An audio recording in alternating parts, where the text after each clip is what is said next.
Huwag mong daanin sa parinig, pare. Sabihin mo ng direkta sa mukha ko. Totoo naman eh. Mula nang dumating ka dito, nagkaroon na ng mga patayan. Hindi ba't mamamatay tao yan? Kapag nandyan yan sa tabi ko, kinikilabutan talaga ako. May bali-balita daw dito na naglalagay daw kayo ng dugo ng tao sa dinugan nyo.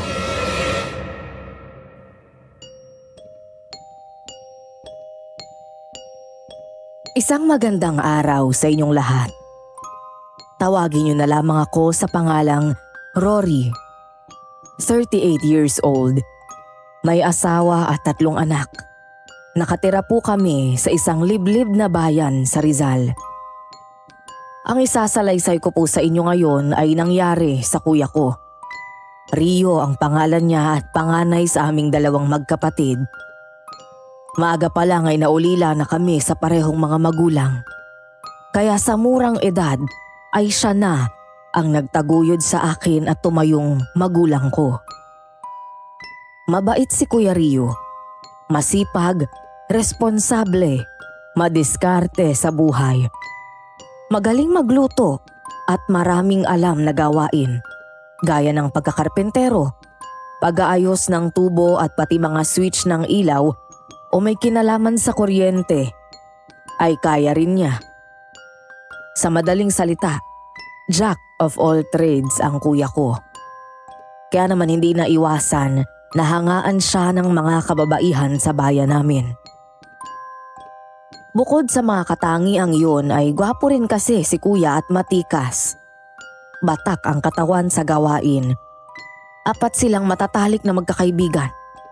Ang magkapatid na Leon at Mira. Kasama si Ana, ang nag-iisang anak na dalaga ni Mang Fred na pinakamayaman sa lugar namin. Tapos si Kuya Rio. Ang pagkakaibigan ng kuya ko at ni Mira ay nauwi sa mas malalim na pagtitinginan. Hanggang isang gabi, nagulat na lang siya sa kanyang nasaksihan. Nakita ni kuya na naging aswang si Mira. Meron itong pangil at nanlilisik ang mga mata na parang demonyo. Pagkatapos ay pinatay nito si Ana. Kinagat sa leeg at sinipsip ang dugo. Dapat ay patayin din ito si Mang Fred pero nanlaban si kuya at ipinagtanggol ito. Sa paglalaban ni kuya at Mira ay napatay niya si Mira matapos itong masaksak sa dibdib. Dahil sa pagtatanggol at pagligtas niya sa buhay ni Mang Fred, nakulong si Kuya Rico. Bilang depensa ay sinabi niya na kaya niya nagawa yun ay dahil aswang si Mira pero hindi siya pinaniwalaan ng mga pulis. Sa halip ay pinagtawanan lang siya ng mga ito at pinagbintangan na nagkukunwaring may problema sa pag-iisip para makaiwas sa kaso. Mas lalong bumigat ang problema namin nang magulat kami. Isang araw at nagsalita si Mang Fred at tinuturo na si kuya rin ang pumatay kay Ana. Diniin ng mga ito ang kapatid ko hanggang sa nasentensyahan nga siya ng mahigit 20 taon na pagkakabilanggo. Sukbit ang bag sa balikat, bumaba ng bus si kuya. Ang kwento niya sa akin ay sobrang kabaraw ang nararamdaman niya ng sandaling iyon. 20 taon, ganun katagal, hindi nakauwi ang kapatid ko. Inakala kong hindi na darating pa ang panahon na iyon. Wala pa akong kaalam-alam ng araw na iyon na uuwi pala siya.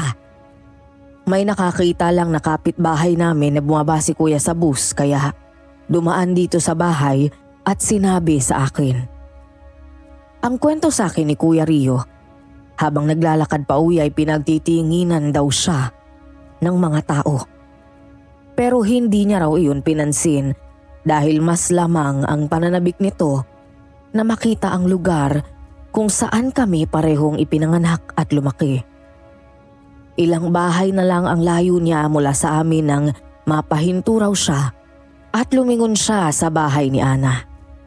Ang lugar na naging saksi sa krimen, 2 dekada na ang nakalipas.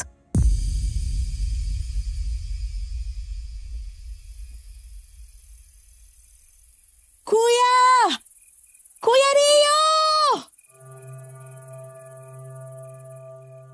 Doon napalingon sa akin si kuya at agad nang ngumiti. Napatakbo siya palapit sa akin at mahigpit kaming nagkayakap. Sa wakas nakauwi na rin. Kamusta ka na, ha? Welcome home, kuya! Ayos lang ako. Bakit hindi ka nagpasabi na makakalaya ka na? Sana sinundo kita at nakapaghandaman lang ako ng masarap na ulam. Parang nga surprise eh. Parang hindi totoo na nandito ka na, kuya. Totoo ba talaga? Hindi ka na babalik doon? Hindi na. Nabigyan ako ng parol. At hindi to pa naginip, Rory. Totoong malaya na ako. Hindi pa naman huli ang lahat eh. Makakapagsimula ka pa ulit ng bagong buhay. Ha? Rio? Ikaw ba yan? Manang Lina. Ay nako. Ikaw nga. Ay Diyos ko. Salamat po at dinining niyo ang panalangin ko. Hallelujah. Nakalaya ka na, anak. Nagmamadaling lumapit si kuya kay Manang Lina na naging halos pangalawang ina na namin. 70 anyos na ito pero malakas pa at kaya pang magluto. Nung nasa Muntinlupa si kuya, si Manang Lina ang umalalay sa akin. Kahit kailan hindi nito hinusgahan si kuya at naniwala na inosente ito sa pagkamatay ni Ana. Kapag kinakapos ako sa pera ay nakakapag-extra ko sa karinderya niya na nasa tapat lang ng aming bahay. Pabata kayo ng pabata, Manang ah. Tignan nyo, lalo kayong sumisexy. Ano bang sexy? Heto nga at nagiging hukuluban na. Amoy lupa na ako. Nako, Manang, sino may sabi na amoy lupa kayo? Hindi naman eh. Amoy sibuyas lang. Nako, hanggang ngayon ba naman masyado ka pa rin maloko. Ano bang plano mo ngayon? Nakalaya ka na. Ano pa nga ba ho? Di maghahanap ng trabaho. Marunong ka pa bang magluto? Aba, opo. Doon po sa loob. Ako ang main cook. Kaya sanay ho ako sa maramihan at matagal na lutuan. Ay, mabuti naman kung ganon. Huwag ka nang maghanap ng trabaho, ha? At sa akin ka na lang pumasok. Ay, tamang-tama at kulang ako ng tagaluto. Talaga ho? Oo. Kaya huwag ka nang lumayo pa kung saan. Ang intindihin mo ay kung paano ka makakapagsimula ulit.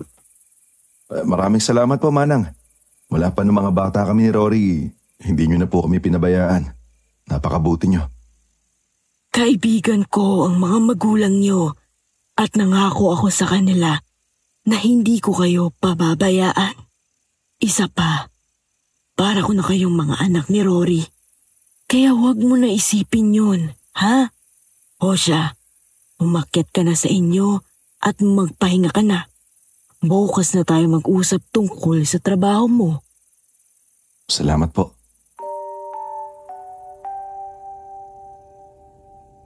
Nang umakyat si kuya sa bahay ay sinalubong siya ng asawa ko na malugod din sa kanyang pagdating. Naging abala tuloy ako sa paghahanda ng pagkain. Dahil sadyang masipag si kuya, hindi ito pumayag na hindi tumulong sa pagluluto. Hanggang ilang sandali pa ay may narinig akong pamilyar na boses ng babae mula sa labas.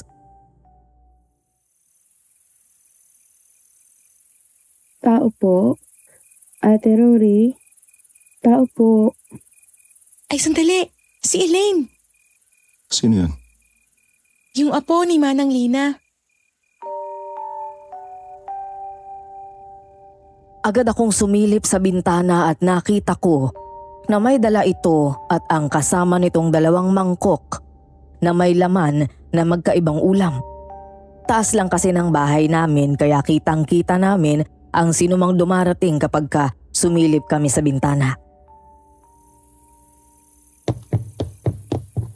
Uy, Elaine! Ate, pinabibigay ni Lola itong mga ulam. Sige, sandali. Ipapakuha ko dyan.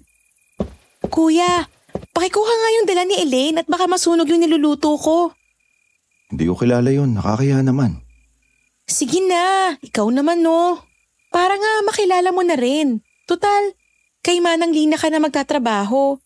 Madalas mo siyang makakasama doon.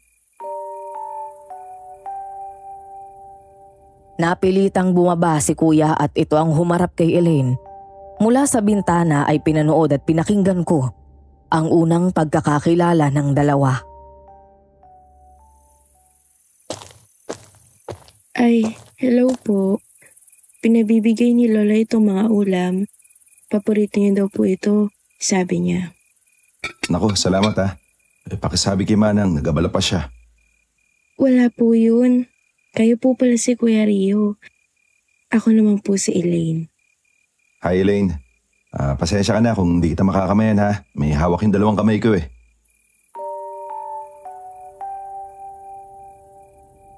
Natawa ko nang makita ko na kinapa ni Elaine ang mukha ni kuya kaya sinubukang iiwas nito ang mukha.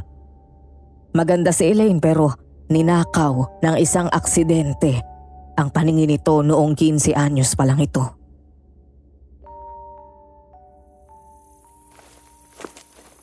Nako, sandali lang iya. Bakit mo hinawakan ang mukha ko? Para naman malaman ko ang itsura mo. Hindi kasi ako nakakakita eh. Huminto si Kuya Rio sa pag-iwas ng muka at hinayaan si Elaine na hawakan yon.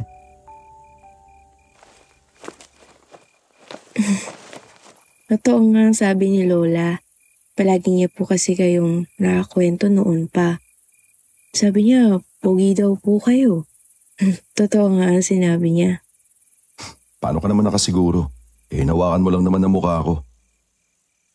Basta po, ramdam ko rin tsaka ang gwapo ng boses niyo eh. Lalaki. Salamat. Sige po, balik na po ako. Kain daw po kayo ng marami, sabi ni Lola.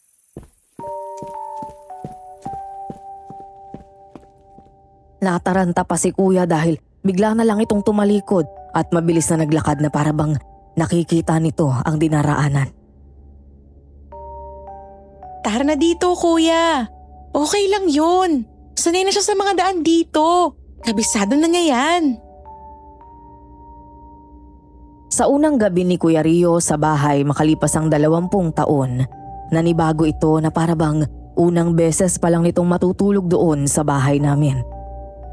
Nang magising ako sa kalagitnaan ng gabi, naabutan ko siya na nasa sala at nakaupo sa bintana at nakasandal sa hamba niyon habang nakatanaw sa labas. Kuya, ba't kising ka pa? Hindi ako makatulog eh. Mamahayata ako. Nakakatawa no? Sarili kong bahay pero parang estranghero sa akin. Nasanay lang ako na siksikan at matigas ang tinutulugan ko. Kuya, sanayan mo na ulit ang sarili mo. Bahay mo to, saka kwarto mo yun. Doon ka naman natutulog dati pa. Oo nga eh. Pero sa tagal ko nawala dito, parang bago bigla ang lahat. Ang dami nang nagbago. Mga tindahan. Yung ibang mga nakatira dito, wala na. Karamihan hindi ko nakilala. O kaya naman, mga nagsipagtanda na. Lalo na ako. Ang laki ng tinanda ng itsura ko sa loob. Huwag kang mag-alala, kuya. Pogi ka pa rin naman, saka kulang ka lang sa ayos. Alam mo ang kailangan mo? Makeover. Kumain ka ng kumain. Magpataba ka tapos mag-gym ka. May libreng gym dun sa barangay hall, oh. Tapos, bibili tayo ng mga bagong damit mo. Ano ka ba? Huwag na, sayang lang ang pera mo. Ano bang sayang dun? Sa'yo ko naman gagastusin. Saka, mula pa nung bata tayo, ikaw na ang nagtataguyod sa akin. Kahit nung nasa loob ka, yung mga pinagbebentahan mo ng crafts, sa akin mo pa binibigay. Ngayon may maayos na akong trabaho, ako naman. Nakakaya naman sa asawa mo. Hindi, ano ka ba? Naiintindihan niya. Kaya bukas pag uwi galing ng trabaho, pupunta tayo sa mall. Bibili tayo ng mga damit mo. Salamat ha. Walang anuman, kuya. Kaya enjoy mo lang na malaya ka na. Hindi pa huli sa'yo ang lahat. 40 ka lang, bata ka pa. Siya nga pala. Yung Elaine, ilang taon na yun? 27 na yata yun. Ang ganda niya, no? Maraming manliligaw yan dito. Pero hindi niya sinasagot. Wala daw siyang tiwala sa lalaki. Baka samantalahin siya dahil sa kapansanan niya. Masayahin talaga yon si Elaine. Mula nang nabulag siya. Sa halip na magmukmok, palagi lang siyang positive. Laging nakangiti. Hindi mo makikitaan na pinanghinaan ng loob sa kabila ng kalagayan niya. Crush ka nga nun eh. Oh, crush? Paano mangyayari yun? Hindi niya nga alam ang itsura ko. Tsaka kanina lang kami nagkakilala, no? Kasi palagi ka namin nakikwento ni Manang Lina sa kanya. Hinangaan ka niya sa mga kwento namin tungkol sa'yo. Hindi mo ba napansin? Ngiting-ngiti habang kausap ka kanina. Kinikilig yun. Baka naman kung ano-anong kalokohan ang sinasabi mo doon. Hindi binibida nga kita eh. Nasa loob ka pa lang, hinahanapan na kita ng mapapangasawa. Sus, para namang papatuloy sa isang ex ko na kagaya ko. Mas patanda pa ng di hamak sa kanya. Gusto ka nun, maniwala ka.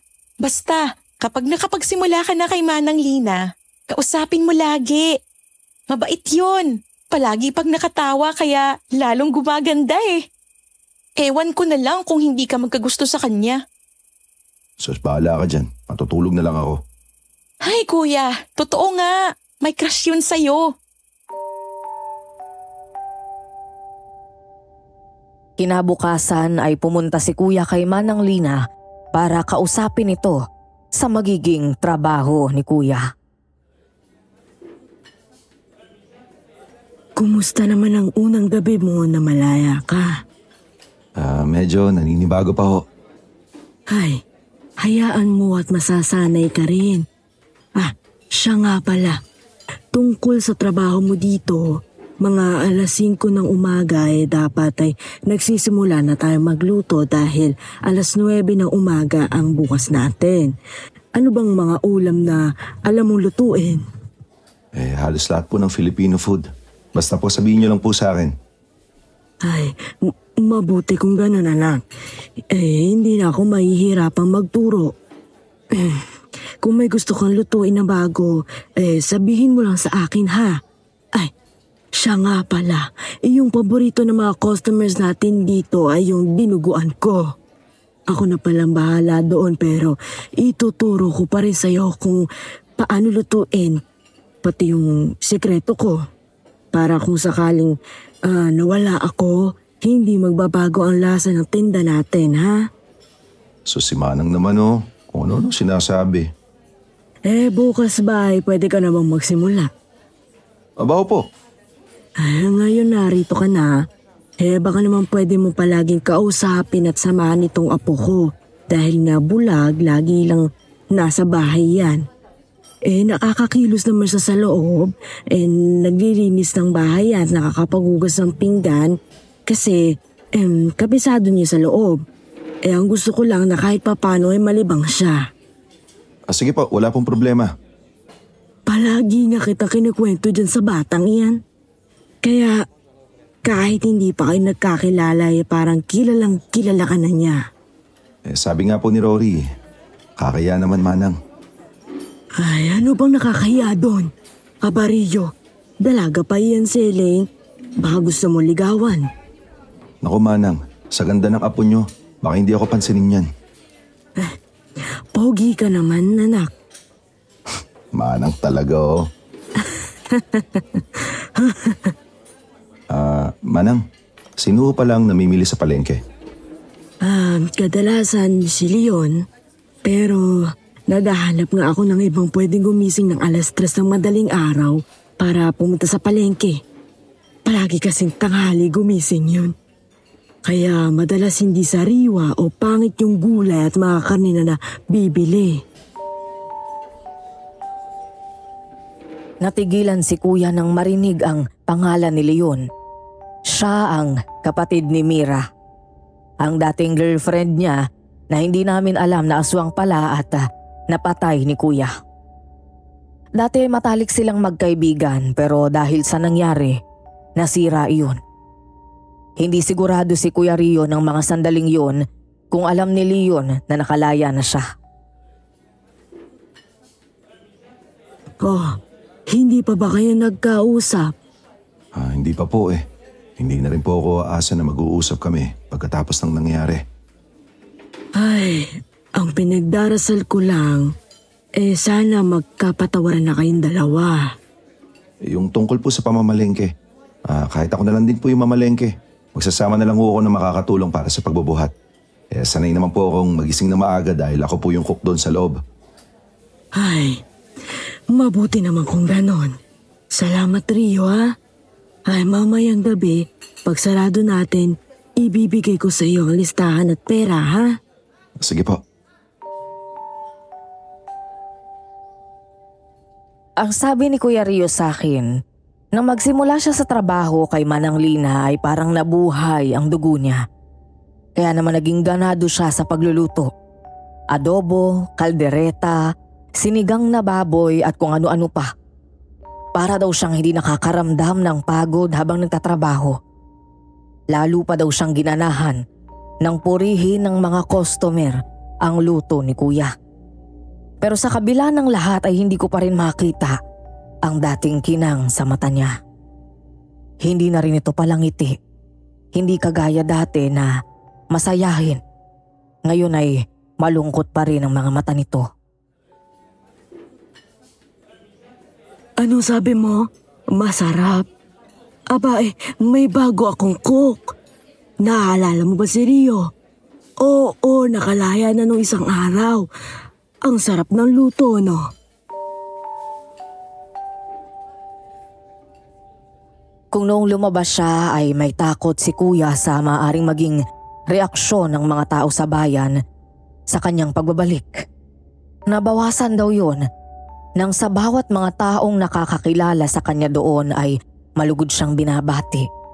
Unti-unti daw naibsan ang takot na iyon at napanatag ang kanyang kalooban. Oh, Rio, sige na at magpahinga ka na. Maaga kang nagising kanina kaya matulog ka na. Huwag niyo na po akong alalahanin, Manang. Nalilibang pa ako dito sa kusina. Ay, ikaw talagang bata ka. Kahit noong pa man ay napakasipag mo na. Salamat po. Dati nagpapakapagod ka para maitaguyod mo ang kapatid mo. Ngayon, gawin mo ito lahat para sa iyo. Ha? Mag-ipon ka nang sa ganon balang araw ay makapagpatayo ka rin ng sarili mong kainan. Yun nga po ang plano ko eh. Ayusin ko po ang buhay ko. Hindi ko nasasayangin ang pangalawang pagkakataon na to.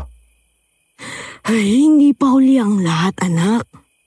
Ang panalangin ko ngayon, bago ako mawala ay maabutan ko na makapag-asawa ka para mabigyan mo ako ng apo. Hayaan mo, Manang. Iharap ko sa iyo ang pinakamagandang babae sa mundo kapag nahanap ko na siya. Ay sus, lalayo ka pa, inariyan ng apo ko si Elaine. Ang laki ho ng agwat ng edad namin eh. Tsaka tignan niyo naman ho ang itsura ko. Aba, kalabaw lang ang tumatanda. At saka, gwapo at matikas ka pa rin. Huwag mo nga maliitin ang sarili mo.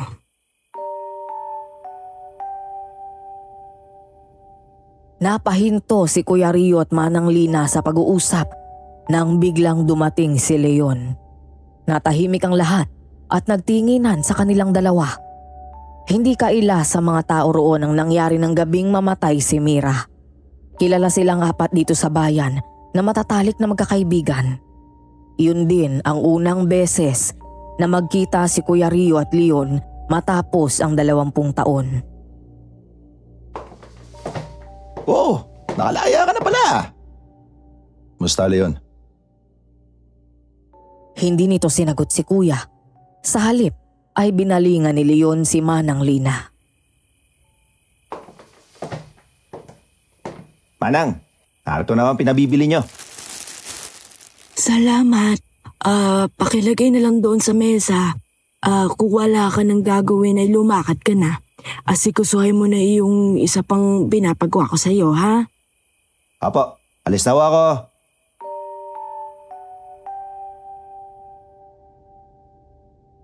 Umalis si Leon nang hindi na ulit sila nag-usap ni Kuya. Naging maayos ang trabaho ni Kuya Rio sa karinderya.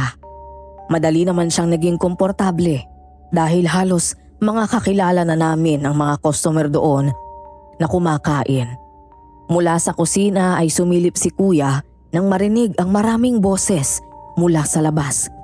Nakapila na naman ang mga customer na bumibili ng dinuguan ni Manang. Oh, isa-isa lang. Marami itong dinuguan kaya mabibigyan kayong lahat. Pumila kayo. Iba talaga kapag si Lola ang nagluto ng dinuguan. Talagang pinipilahan. Oo nga eh. Kahit kami ng kapatid ko, lumaki sa dinuguan ni Manang Lina. Dati, isang beses sa isang linggo lang po magluto ng dinuguan si Lola. Ngayon, 3 hanggang 4 na beses na. Masyado kasing in-demand sa mga tao. Puro at sariwang dugo kasi ang gamit ni Lola. Tapos hindi lang basta laman ng baboy ang nilalagay niya. Sinasamahan niya ng laman loob. Kaya laging inaabangan. Kung nakakakita lang ako, tutulungan ko si Lola sa pagluluto. Sabi naman ni Manang, ituturo niya sa akin yung recipe niya. Huwag ka mag-alala. Hindi ka man nakakakita. Nandito naman ako eh. Ako ang gawin mong mata mo. Talaga? Paano naman natin gagawin yun? Pwede ka magpaturo kay Manang kung paano lutuin yung dinuguan. Tapos kapag iluluto mo na, sabihin mo lang sa akin yung gagawin step by step. Ano kaya yun? Di parang ikaw din ang nagluto.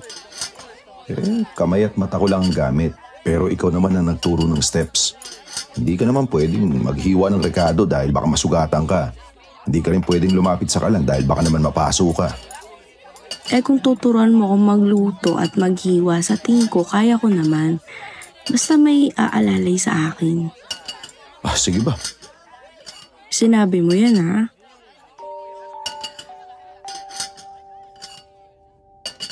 Habang nagkakagulo sa labas, ay pumunta naman sa likod bahay si Elaine.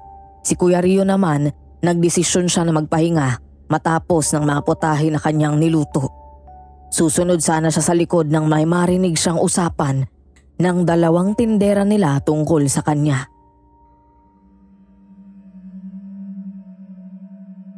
Hindi ka ba natatakot na nandyan yan si Rio?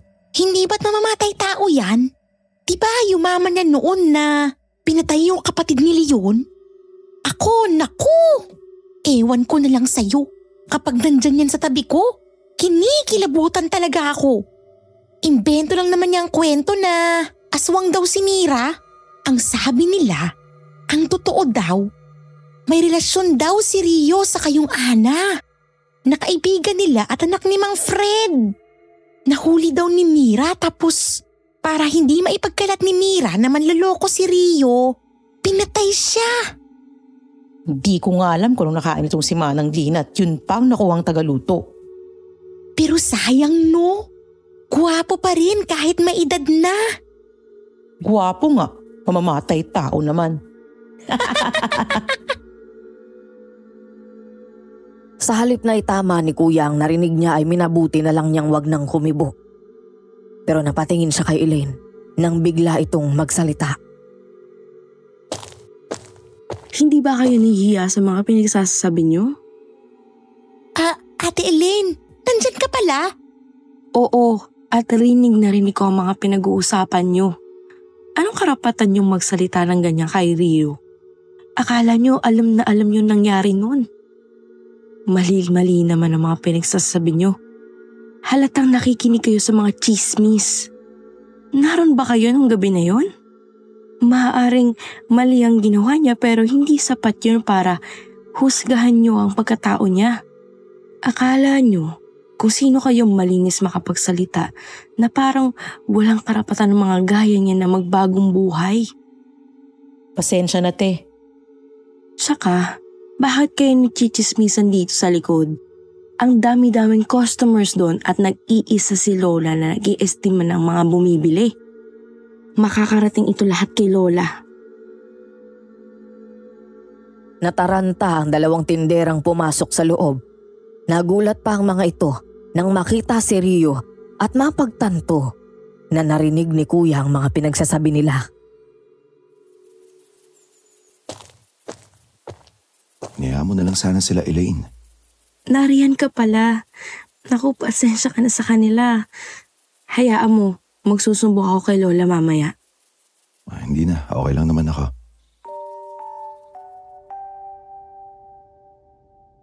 Alas 3 ng madaling araw, naghahanda na si Kuya para umalis at pumuntang palengke. Habang nagkakape siya at nakatayo sa may bintana at nakatanaw sa labas, napansin ni Kuya na nakatayo sa may gilid ng karinderya si Leon at nakatingin daw itong direkta sa kanya. Para daw hinintay lang ni Leon na makita siya ni Kuya, pagkatapos ay pumasok ito sa loob ng karinderya.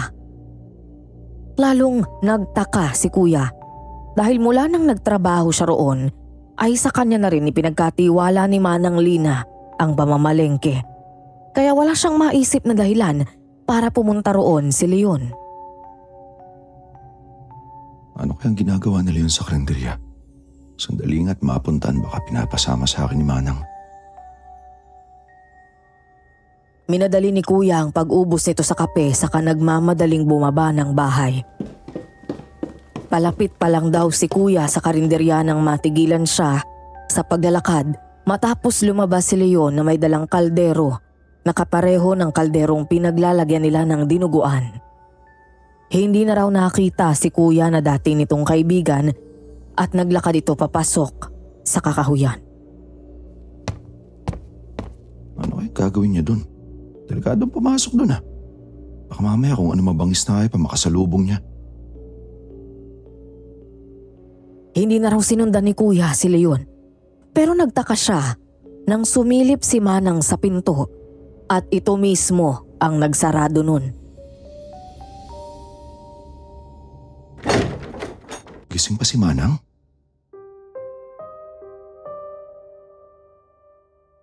Maraming tanong ang nabuo sa isip ni Kuya Rio matapos ang mga nakita niya. Bakit nakatingin si Leon sa kanya? Anong ginagawa nito sa karinderya ng madaling araw at ano ang kinuha nito roon? Higit sa lahat, bakit gising pa si Manang Lina ng alas 3 ng madaling araw? Hindi na pinansin pa ni Kuya ang mga bumabagabag sa kanya. Sa halip ay umalis na siya at naglakad papunta sa sakayan. Habang naglalakad, biglang nakaramdam si Kuya ng bigat. Pakiramdam raw niya ay may sumusunod sa kanya pero kapag lumilingon ay wala naman siyang kasamang naglalakad doon. Nang lumingon siya sa paligid, nakita ni Kuya ang isang anino ng babae na naglalakad sa kadiliman ng kakahuyan at nakasunod sa kanya. Nagkukubli ito sa likod ng malalaking puno. Huminto siya sa paglalakad at tumingin sa paligid ng maaaring gamiting armas. Hanggang sa nakakita ito ng mahaba at manipis na sanga ng puno. Kinuha daw yun ni Kuya at pinutol. Halos mapatalon siya nang biglang tumakbo palapit sa kanya ang babae. Aswang. Nanlaki ang mga mata ni Kuya nang matamaan ng liwanag mula sa ilaw ng poste ang mukha ng babae. Nanlilisik ang mga mata at may pangil na parang vampira. Habang mahahaba naman ang mga kuko nito sa kamay. Sinugod siya nito pero agad nakatakbo si Kuya. Hinabol siya ng aswang hanggang sa mahabutan siya nito at humarang sa kanyang daraanan. Kabado, nakaramdam ng takot si Kuya. Hindi dahil sa kampo ng dilim ang nasa harap niya ngayon, kung hindi dahil sa maaaring maling hakbang ang gawin niya na pwedeng maglagay na naman sa kanya sa kapahamakan. Hinigpitan ni Kuya ang hawak sa mahabang kahoy, nakiramdam at naghintay sa pagsugod nito. Hindi ko hahayaan na ipahamak niyo ulit ako. Bigla raw umatras si Kuya nang sumugod ang aswang at tinalon siya nito. Napahiga siya sa semento habang nagpapambuno sila. Hawak nito ang kamay niya na may hawak na sanga ng kahoy habang pilit nitong inaabot ang liig ni Kuya para kagatin. Lumayo ka sa akin! Demonyo ka! Sinuntok ni Kuya sa tagiliran ng aswang at tinulak at pagkatapos ay madali siyang tumayo sabay saksak ng dugo sa sanga ng kahoy sa balikat ng aswang. Napalingon ng aswang nang marinig ang tunog ng parating na sasakyan. Nagmamadali itong tumakbo pabalik ng kakahuyan habang si Kuya ay nakasunod ng tingin sa direksyon kung saan ito pumunta. Nang mga sandaling iyon ay napagtanto ni Kuya na sa kabila ng mahabang taon ay dumami na ang mga gaya ni Mira. At walang kaalam-alam ang mga tao sa aming bayan. Excuse me po, makikiraan lang, mainit. Ano yan, Rio? Kare-kare po. Ay, mabuti naman at luto na. Marami nang naghihintay dyan. Ang sarap daw kasi ng luto mo. Naku, salamat po. Ay, nailabas na ba lahat ng ulam? Opo, kompleto na. O sige anak, magpahinga ka na ha. Kumain ka na dun sa loob, sabayan mo na si Elaine. Salamat po, Manang. Hoy! Kayong dalawang chismosa dyan. Mamaya na kayo magpapansin sa mga construction boy. Asikasuhin niyo yung mga customer. Wala na kayong binigay sa akin kundi sakit ng ulo. Malapit ko na kayong palayasin dito.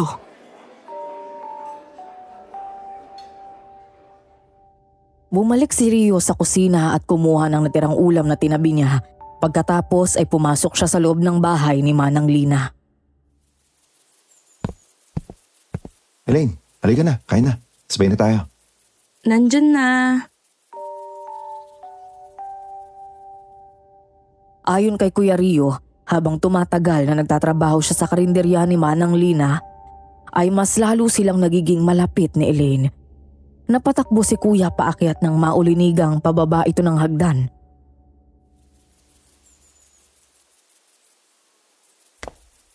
Hawa ka sa akin ha, at baka mahulog ka. Salamat, Rio. 13 taon ang tanda ko sa'yo. Dapat kuya ang itawag mo sa akin. Ayoko nga. Ang bata ng boses mo parang magkaedad lang tayo. Tsaka ano naman kung mas matanda ka. Nasaan ba ang boyfriend mo? Wala nga akong boyfriend. Oh, akala ko marami ka manliligaw. Ayoko naman sa kanila eh. Hindi ko naman sila kilala. Pero may iba ako nagugustuhan. Talaga? Kung sino man yan, ipakilala mo ha. Para naman makilatis ko yung lalaki. Mabuti na yung sigurado tayo na hindi kanya sasaktan. Sa pagkakakilala ko kasi sa kanya at base sa kwento ng lola ko, mukhang hindi naman niya ako sasaktan. Hindi ko lang alam kung gusto niya rin ako. Sa ganda mo at sa bait mong yan, baliw na lang ang lalaking hindi magkakagusto sa'yo. Ibig sabihin, gusto mo rin ako. Ha? Bakit ako? Ikaw kasi yung tinutukoy ko. Tapos sabi mo kasi, baliw na lang ang lalaking hindi magkakagusto sa akin. Ngayon, alin ka sa dalawa? Baliw ka o yung may gusto sa akin? Ikaw naman oh. Huwag mo naman akong corner ng ganyan. Biro lang ito naman. Pero bakit? Ayaw mo ba sa akin? Hindi gusto. Ano lang, hindi ko lang napaghandaan yung sinabi mo. Talaga? Gusto mo rin ako? Oo, parang kapatid. Gusto kita parang kapatid. Kapatid lang? Bakit naman kapatid lang? Pwede namang girlfriend. Elaine naman, mas matanda ako sa'yo. Pwede mo na nga akong tsuhin eh. Kuya, kalabaw lang ang tumatanda. Tsaka sabi ni Lola na matikas ka at gwapo ka pa rin. Tigilan mo na nga yan. Huwag mo na akong pagtripan. Tsaka hindi mo naman ako kilala bukod doon sa ex-convict ako. Ano na lang ang sasabihin ng mga tao kapag pumatol ka sa isang gaya ko? Matanda na nga, ex-con pa. Uy, hindi kita pinagtitripan ha. Totoo yun. Ano kung ex-con ka? Saka wala naman akong pakialam sa sasabihin nila. Hindi naman sila ang pakikisamahan ko. At saka, sinabi ko na kaya kay Lola at Ate Rory na ako mapapangasawa mo. Ikaw talaga napakakulit mo, no? Kung makapagsalita ka, parang nakita mo na ako. Nakita na nga kita, di ba? Nakalimutan mo na? Nung araw na dumating ka, hinawakan ko yung mukha mo. Tsaka palagi kang kinikwento sa akin ni Lola at Ate Rory. Kung anong ugali mo, mga gusto mo at ayaw mo sa lahat. Paborito at ayaw mong pagkain. Kaya, kilala na kita. Ay, ang kulit mo talaga. Sige na, sagutin mo na ako. Kumain ka na nga dyan. Rio, may gusto sana akong hilingin sa'yo eh. Ano yun? Pwede ba na ikaw ang magbigay sa akin ng first kiss ko? Ano? Okay ka lang ba? Mukhang nabigla ka sa sinabi ko ah. Sino hindi mabibigla? Loko ka talaga. Parang hindi ka ng lola mo eh. Baka sabihin sinasamantala kita. Naku, ipagtutulakan pa ako ni Lola sa'yo. Tumigil ka na nga. Maya-maya ay pumasok si Manang Lina. Agad itong napangiti nang makita si Kuya Rio at Elaine.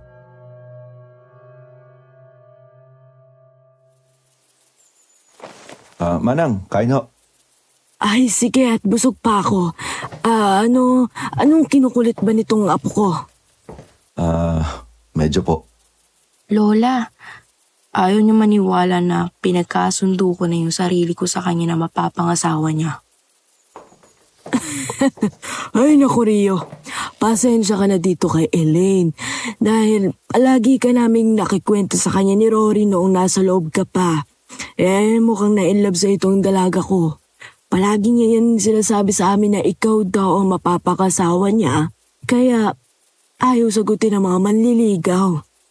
Akala ko nagbibiro lang si Elaine eh. Oh, sabi sa'yo eh.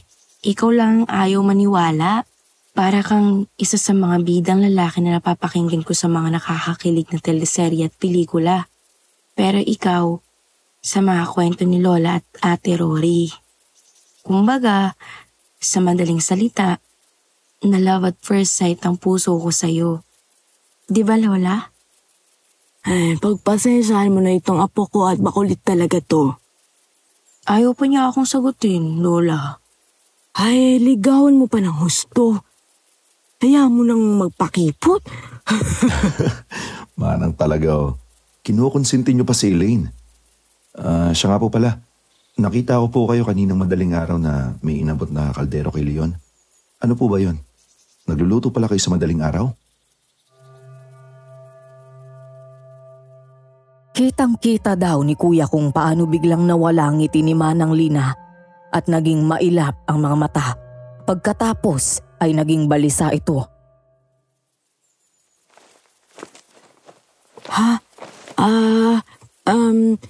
Special order yun sa akin. Dinuguan.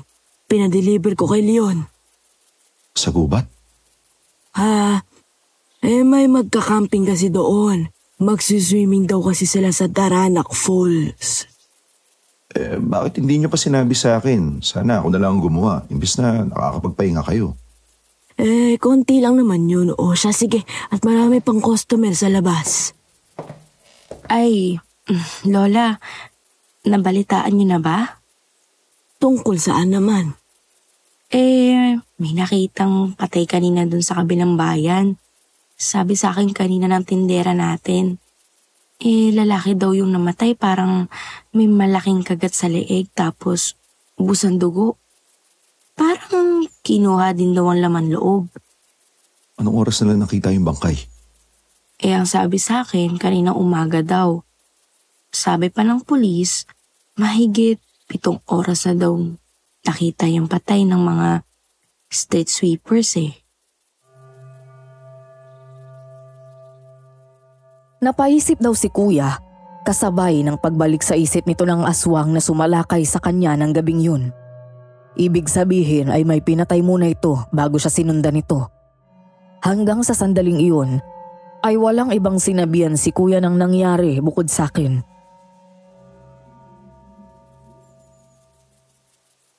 Ano yun, Lola? Ibig sabihin, totoo nga na may aswang? Matagal na akong naniniwala dyan. Kaya hindi ako nagduda noon kay Rio nang sabihin niya na aswang ang pumatay sa anak ni Fred. Kaya ikaw, Rio, mag-iingat ka sa paglabas mo sa madaling araw, ha? Kapag pupunta ka ng palengke. Opo, Manang. Huwag niyo na po akong alalahanin. Alam ko kung paano sila lalabanan. Linggo ng araw na yun, sarado ang karinderya kaya nasa bahay lang si kuya.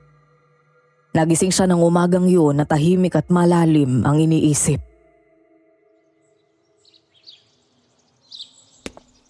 Kuya, okay ka lang? May problema ka ba? Kanina ka patahimik dyan. Napanaginipan ko si Ana, Rory. Nakita ko sa panaginip yung gabing nangyari ang krimen.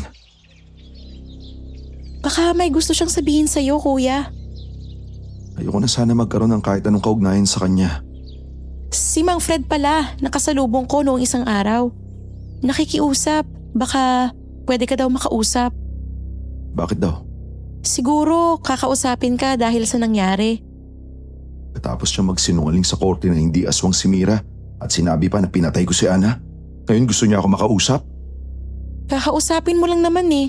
Pero dahil doon sa nakitang bangkay, hanggang ngayon pinag-uusapan pa rin yung tungkol sa aswang.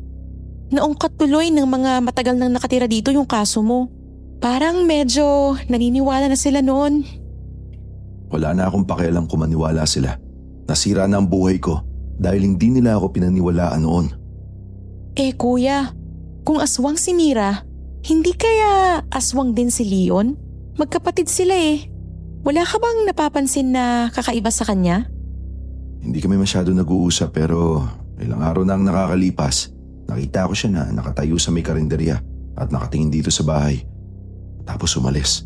May kinuha kay Manang at pumunta sa gubat. Ano kayang meron sa gubat? Kaya mag-iingat kayong mag-asawa kapag umuwi galing trabaho, ha? Huwag na huwag kayong magpapagabi ng gusto. Oo, kuya. Maya-maya, napansin kong natahimik na naman si kuya habang nakatingin sa labas. Hanggang sa bigla siyang magpaalam. Sandali lang, Rory. Puntaan ko na si Mang Fred. Pagdating raw ni kuya sa loob ay naabutan nitong nakatingin sa picture ng namayapang anak si Mang Fred. Oh, Rio. Ay, anong ginagawa mo dito? May sasabihin daw ho kayo, sabi ni Rory. Ano ba yun? Ay. Oh, gusto ko lang sana humingi ng tawad sa'yo. Patawarin mo ako, Rio. Napilitan lang akong magsinungaling noon dahil natakot akong mapahiya at tawanan ako ng mga tao. Walang gustong maniwala na aswang si Mira.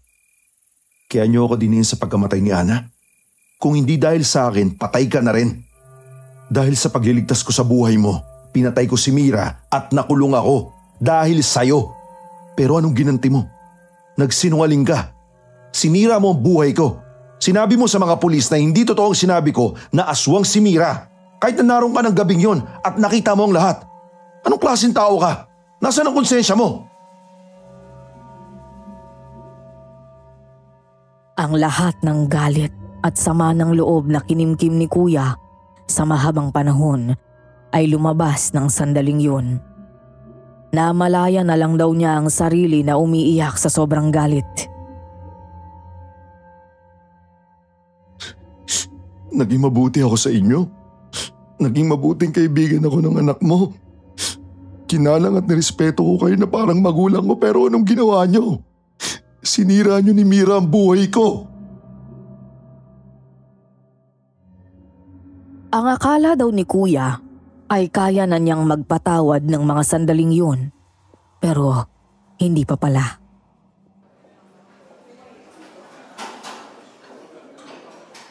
Naubos na ang lahat ng ulam sa karinderya may mga nakapila pa rin para sa dinuguan na malapit na ring maubos. Grabe, Lola. Naririnig ko yung mga usapan ng customers kanina. Sarap na sarap talaga sila sa dinuguan mo. Para daw may halong magic. Naniniwala ka dyan sa mga yan. Pero masaya ako at nagugustuhan nila ang dinuguan ko.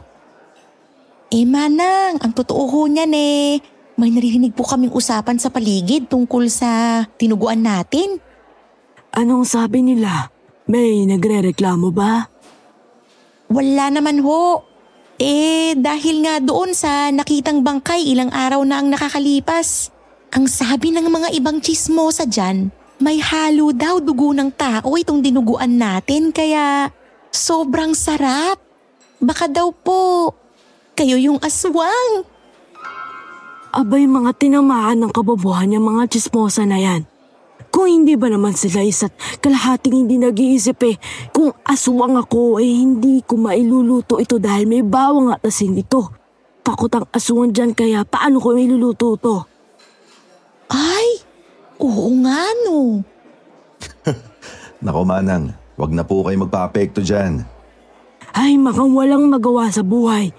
Sana all talaga maraming time sa chismis. Dahil sa sinabi nito ay natawa si Kuya Rio at Elaine. Si Lola talaga, ang dami niyong natututunan sa akin. Pero wag na kayong magalit dyan. Tingnan niyo naman kahit na gano'n ang sinasabi ng iba, marami pa rin ang bumibili sa inyo. Naputol ang masayang kwentuhan nila nang biglang dumating si Leon. Manang, may nakita na naman bangkay doon sa isa pang bayan. May kagat sa leg tapos bukas na naman ang tiyan. Ubus ang dugo. Sabi nila aswang daw ulit ang may gawa. Abay talaga ba? Nako, Santissima, ano bang nangyayari dito sa atin? Dapat siguro ay mas magdasal pa tayo. Kung ano-ano ng elemento ang kumakalat dito. Hindi daw kumibo si Kuya at hindi pinansin ni Leon. Naniniwala talaga kayo na may aswang, Lola, no? Baka mamaya sinasabi lang nila na may aswang. Pero ang totoo, may kriminal na gumagala sa paligid natin. Sakto, may bagong laya ditong mamamatay tao. Leon, tama na yan. Huwag kang gumawa ng gulo. Po, nagkukwento lang naman ako, Manang Tsaka hindi ba kayo nagtataka? Mula nang may nakalayang kriminal dito sa atin, sunod-sunod na ang naging patayan. Binagsak ni Rio ang hawak na kaldero at hinarap si Leon. Huwag mong daanin sa parinig, pare. Sabihin mo ng direkta sa mukha ko. Bakit? Totoo naman Mula nang dumating ka dito, nagkaroon na ng mga patayan. Wala akong kinalaman sa mga nangyayari dito. Tahimik ako nagtatrabaho. Aminin mo na lang kasi, Rio. Hindi naman nabago yun. Sanay ka naman pumatay, di ba? Pinatay mo nga ang kapatid ko Pagkatapos kanyang mahalin, pinatay mo siya. Dahil aswang ang kapatid mo. Hindi aswang si Mira. Alam ko ang nakita ko ng gabing yon.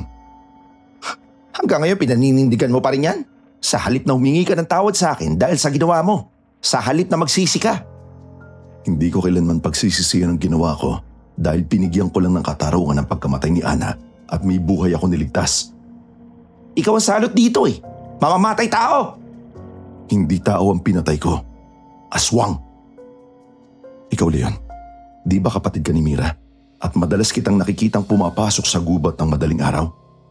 Baka aswang ka rin kagaya ng kapatid mo. Sira ulo ka!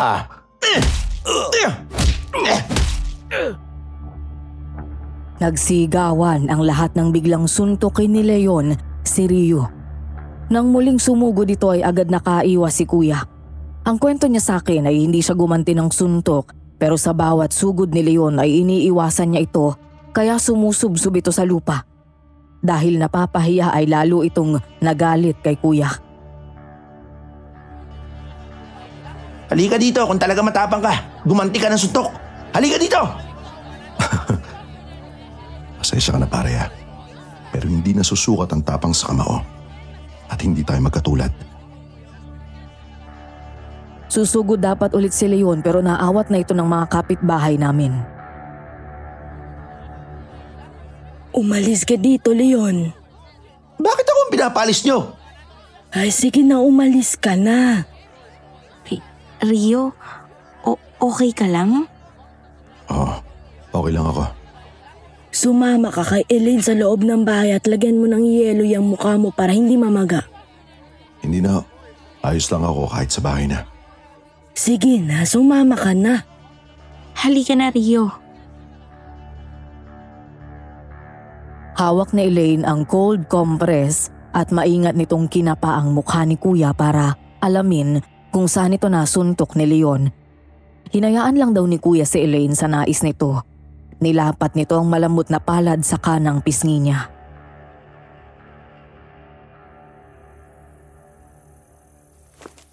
Dito ba yung sugat mo? Dito, sa kaliwang gilid ng labi. Ayun. Salamat. Ayos lang naman ako. Isang suntok lang yun, hindi pa malakas. Mas malala pa sa munti kapag may nagrarambol na magkabilang grupo. Nakikipag-away ka dun? Mas tamang sabihin na natuto akong lumaban para ipagtanggol ang sarili ko. Dahil kung hindi, sa dami ng halangang bituka doon, hindi na ako umabot ng buhay ng 2 taon.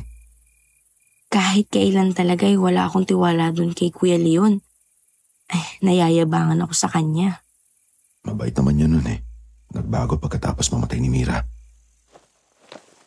Mahal mo pa ba si Mira? 20 taon na ang nakakalipas. Matagal ko nang kinalimutan yun. Totoo ba yung sinabi mo kanina na hindi mo pinagsisisihan na pinatay mo siya? Oo. Pero kung may iba lang na paraan nun, hindi ko pipiliin na patayin siya. Minahal ko si Mira, pero buhay ang nakasalalay ng mga panahon na yon at hindi na taong nakikita ako sa kanya nun. Nang gabing yon, pumunta ako sa bahay nila Ana dahil ang sabi niya may importante daw siyang gustong sabihin sa akin. Pero pagdating ko doon, nakita ko na lang nakagat ni Mira ang leg niya. Pagkatapos ay butas na ang tiyan ni Ana.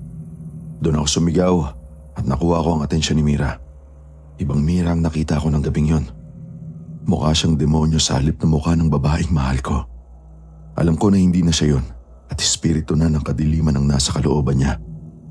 Pagkatapos, inatake niya si Mang Fred na nasa sulok at nanginginig sa takot. Hindi na ako nag-isip. Dinampot ko ang baril ni Mang Fred na nasa sahig at nagpaputok ako ng 1 beses. Lumingon si Mira sa akin at galit na galit siyang sumugod. Bago pa siya makalapit, binaril ko na siya ng 2 beses at parehong tumama yun sa dibdib niya. Agad namatay si Mira. Pagkatapos, unti-unting bumalik sa dati ang mukha niya. Iyak ako ng iyak noon. Kinuha ko siya at niyakap ng mahigpit habang paulit-ulit akong humihingi ng tawad. Matapos nun, pinaalis na ako ni Mang Fred at pinauwi. Siya na daw ang bahala. Kaya nagulat ako kinabukasan nang damputin ako ng mga pulis at diniin ako ni Mang Fred. Walang gustong maniwala sa akin nang sabihin ko na aswang si Mira. Pakiramdam ko, pinagkaisaan ako ng buong mundo. Pero minahal ko siya ng buong puso ko. Kung hindi ko ginawa yon, baka hindi lang si Ana at si Mang Fred ang napatay niya. Baka marami na dito sa atin ang nabiktima niya. Lalo akong humanga sa'yo, Rio. Alam ko na hindi rin madali para sa'yo ang ginawa mo pero mas pinili mo pa rin isakripisyo ang sarili mong damdamin at gawin ang tama. Minsan nga iniisip ko kung tama ba na sinakripisyo ko yung 20 taon ng buhay ko na sa huli siya pala ang magdidiin sa akin. Takot na akong magmahal ulit, Elaine. Kung nasa loob ako, pinangako ko sa sarili ko na hindi na ako magmamahal ulit. Alam ko na unfair para sa'yo pero hindi natutulog ang Diyos.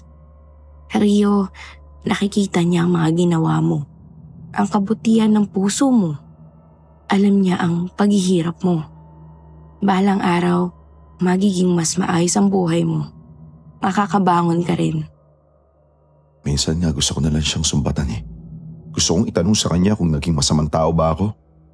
Buong buhay ko, kailangan ko na yung panahon at oras ko para buhayin at maging magulang ng kapatid ko. High school lang ang tinapos ko dahil mas inuna ko ang magtrabaho para masuportahan si Rory. Wala akong ginawa kundi ang mahalin at pagsilbihan ng mga tao sa paligid ko. Pero bakit ganun? Bakit parang ang hirap maging masaya? Bakit pagdating sa akin ang hirap palagi ng buhay ko? Makakaraos ka rin, Rio. Magtiwala ka sa kanya. Alam ko mahirap magtiwala lalo na't parang puro palaging hindi maganda ang nangyayari. Pero sabi nga, sa gitna ng lungkot at pasakit, mas lalo tayong matututong magdasal, magpasalamat kahit na mahirap. Hindi ka naman nag-iisa sa mga pinagdadaanan mo ngayon. Kasama mo ang Panginoon. Naglalakad siya kasabay mo. Tinutulungan kang tumayo kapag nadapa ka. Binubuhat ka kapag napapagod ka na. Sinasagip ka kapag sinabi mo nang hindi mo na kaya. Nakikita niya lahat ng paghihirap mo at balang araw, matatapos din to. At mas magandang magiging kapalit ng lahat ng sakripisyo mo. Tsaka, hindi ka naman nag-iisa. Nandiyan naman si Ate Rory, tsaka si Lola at ako. Nandito ako. Hindi kita iiwan. Maraming salamat, Elaine. Napakaganda ng sinabi mo. Kasing ganda ko? Oo, kasing ganda mo. Pero mas maganda ka. Talaga? Oo. Natigilan daw si kuya ng marahang haplusin ni Elaine ang mukha niya at huminto ang kamay nito sa labi. Marahan yung hinaplos ni Elaine at nang dahan-dahan itong nilapit ang mukha sa kanya. Hindi tumanggi si kuya at hinayahan itong halikan siya sa labi. Alam ko na natatakot kang magmahal ulit dahil sa nangyari sa inyo ni Mira.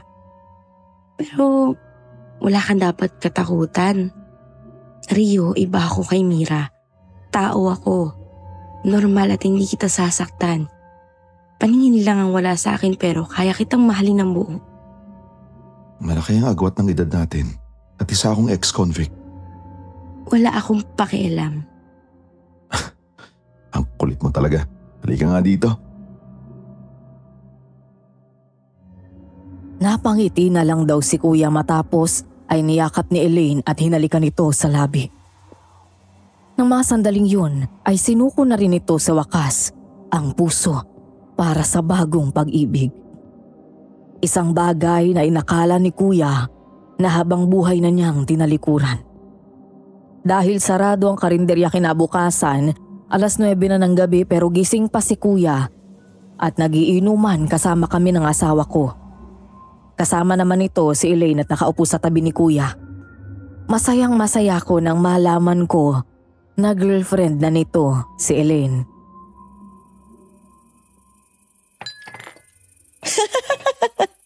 Ayaw ka pa dyan kay Elaine noon. Tapos ngayon, malalaman ko, kayo na.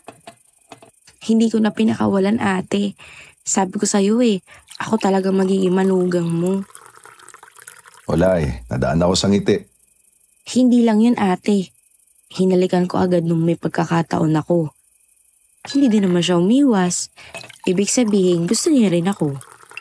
Kayo talagang dalawa. Pero kuya, masaya ako para sa'yo. Deserve na deserve mong maging masaya. Salamat Buti na lang at binigyan ko ng pagkakataon ng sarili ko na tanggapin si Elaine. Dahil kung hindi ako magiging ganito kasi ulit. Oo nga kuya.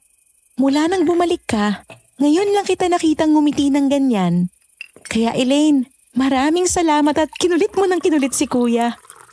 Akong bahala sa kuya mo. Simula ngayon, palagi na yan ngingiti. Sandali nga, maiwan na namin kayo para makapagsarilinan kayo dyan. Gabi na rin at may pasok pa kami. Sige, good night. Nang maiwan silang dalawa, niyakap ni kuya si Elaine ng mahigpit. Salamat, Elaine. Pakiramdam ko binuhay mo ko ulit. Para akong robot nang makalaya ako.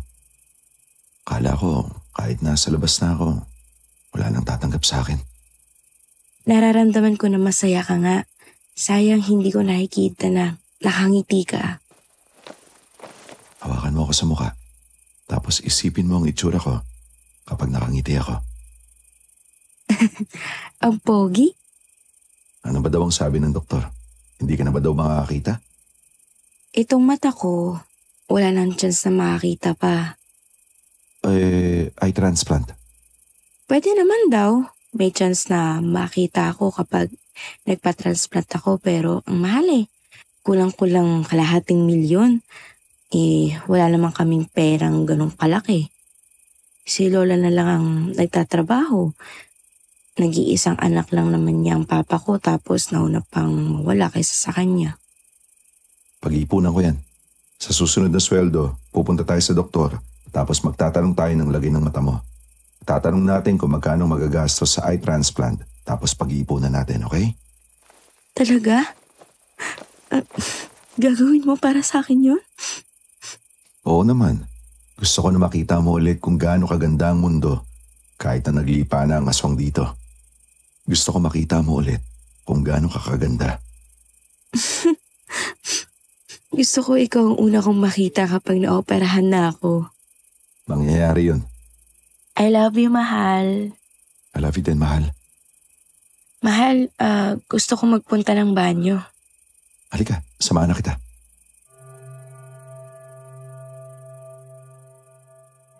Dahil hindi kabisado ni Elaine ang bahay, sinamahan ito ni Kuya sa loob saka inalalayan. Habang naghihintay ay nagligpit na si Kuya ng mga pinagamitan nilang baso at bote ng alak. Hanggang sa napahinto siya sa ginagawa nang mapansin si Leon sa labas. Dumungaw si Kuya at nakita niya si Leon na nakatayo ulit sa harap ng bahay at nakatingin sa kanya. Hindi umalis si Kuya at nakipagtitigan dito pagkatapos ay parang sadyang ipinakita kay Kuya na tumalikod ito at naglakad papasok sa gubat. Hanggang sa biglang may tunog ng asong umalulong ng malakas. Nakakatakot ang alulong na yun. Nakakakilabot. Nangalisag ang balahibo ni Kuya. Kahit kami na nakahiga pa lang ay napalabas ng kwarto. Nakakatakot naman yun, Kuya. Saan yun? Hindi ko rin alam pero kinilabutan din ako. Nasa paligid lang ang mga aswang. Ang mabuti pa, Kuya. Huwag mo nang palabasin si Elaine. Dito mo na lang siya patulugin. Delikado lumabas kahit na nandyan lang sa tapat ang bahay nila. Baka nag-aabang sila ng mabibiktima. Sige, tatawagin ko si Manang Lina agad. Kinuha ni Kuya ang cellphone para tawagan si Manang Lina pero nangilabot kaming dalawa sa sumunod na nangyari. Kitang-kita ng dalawang mata ko ang isang nilalang na umakyat sa bubong ng bahay sa tapat namin. Isang aswang na lalaki at direkta itong nakatingin sa amin na parang nagbibigay ng babala. Magsarado ka ng mga bintana, bilis! Siguraduhin mong ilalak mo, ha? May aswang? Huwag kang maglala. Akong bahala sa'yo. Hindi ka mapapano. Bawang at asin. Sabi ni Laura na yun daw ang pangontra sa aswang. Maglagay kayo ng bawang at asin sa mga bintana at pinto. Habang nagluluto si Kuya Rio, ayon sa kanya, ay hindi nito maalis sa isip ang nasaksihan kaninang madaling araw. Nang muli na naman itong makita si Leon na kinuha ang binigay na kaldero ni Manang Lina bago ito pumasok sa loob ng gubat. Nararamdaman ni Kuya na may lihim ang dalawa at may nagtutulak sa kanyang alamin iyon. Manang, luto na po ang minudo. Ay sige at ilabas mo na dito at may mga nag-aabang na dyan. Sinunod ni Kuya ang utos ni Manang at nilabas ang huling ulam na niluto niya para sa araw na iyon. Pagkatapos ay nagligpit na ito ng pinagamitan sa kusina. Ilang sandali pa ay pumasok si Manang Lina at doon na nagdesisyon si Kuya na magtanong. Manang, pwede ko ba kayo makausap? Sige, ano yun? Bago ako lumabas sa madaling araw para mamalengke, palagi ko nakikita si Leon na pumupunta dito sa madaling araw at may kinukuha ang kaldero. Sabi niyo nung una order lang yun. Pero bakit ho parang araw-araw? Ano ho ba ang laman nun? Ay, sabi ko nga sa'yo, may mga umu-order din ng dinuguan na taga doon sa bundok. Bakit mo na itanong? Wala naman ho. Pasensya na po kung medyo nagdududa ako ha. Wala lang ho akong tiwala kay Leon eh. Sinasabi niyo sa akin na naniniwala kayo sa nakita ko na aswang si Mira. Kung ganun, posible din ho na ganun din si Leon. Bago ho siya pumunta dito sa karinderya, palagi ko siyang nauuhuli na matagal na nakatayo dyan sa harap ng bahay at parang naghihintay eh. Kapag nakita ko na siya, saka siya aalis at papasok dito. Parang nananadya na hinahayaan niya na makita ko siya. Ay, ganun ba?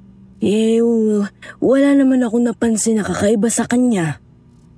Huwag ho kayo magtitiwala sa kanya dahil may umakit na aswang sa bubong niyo nung naroon sa bahay kagabi si Elaine. Alam ko. Naramdaman ko siya. Hindi ko alam kung anong pakay nila. Pakiramdam ko may kinalaman ng pagkamatay ni Mira dito. Malakas talaga ang kutob ko na may iba kay Leon. Kahit na gano'n na nangyari sa pagkakaibigan nyo, ilang taon na rin nagtatrabaho dito sa karinderya si Leon. Maayos naman siya makisama. Madalas nga lang ay nahuhuli ng punta sa palengke. Sige. Pero maraming salamat sa pag-aalala mo. Para na ho namin kayong pangalawang ina ni Rory. Ayoko may mangyaring masama sa inyo.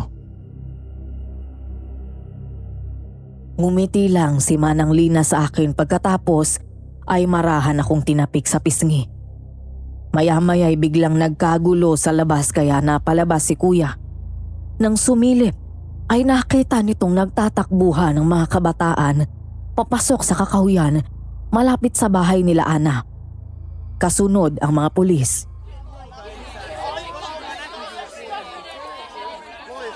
Mahal, ano nangyayari? Hindi ko nga rin alam eh.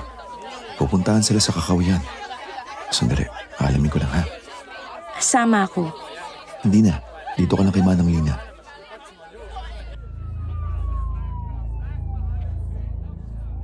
Pagdating doon ay naabutan ni Kuya ang nagkukumpulang mga tao. Nang lumapit ako ay nakita ko ang bangkay ng isang babae. May kagat ito sa liig at butas ang tiyan. Maging ang dibdib nito ay butas rin. Agad ding tumalikod si Kuya at naglakad pabalik. Napalingon si Kuya at nakitang palapit ang mga pulis sa kanya.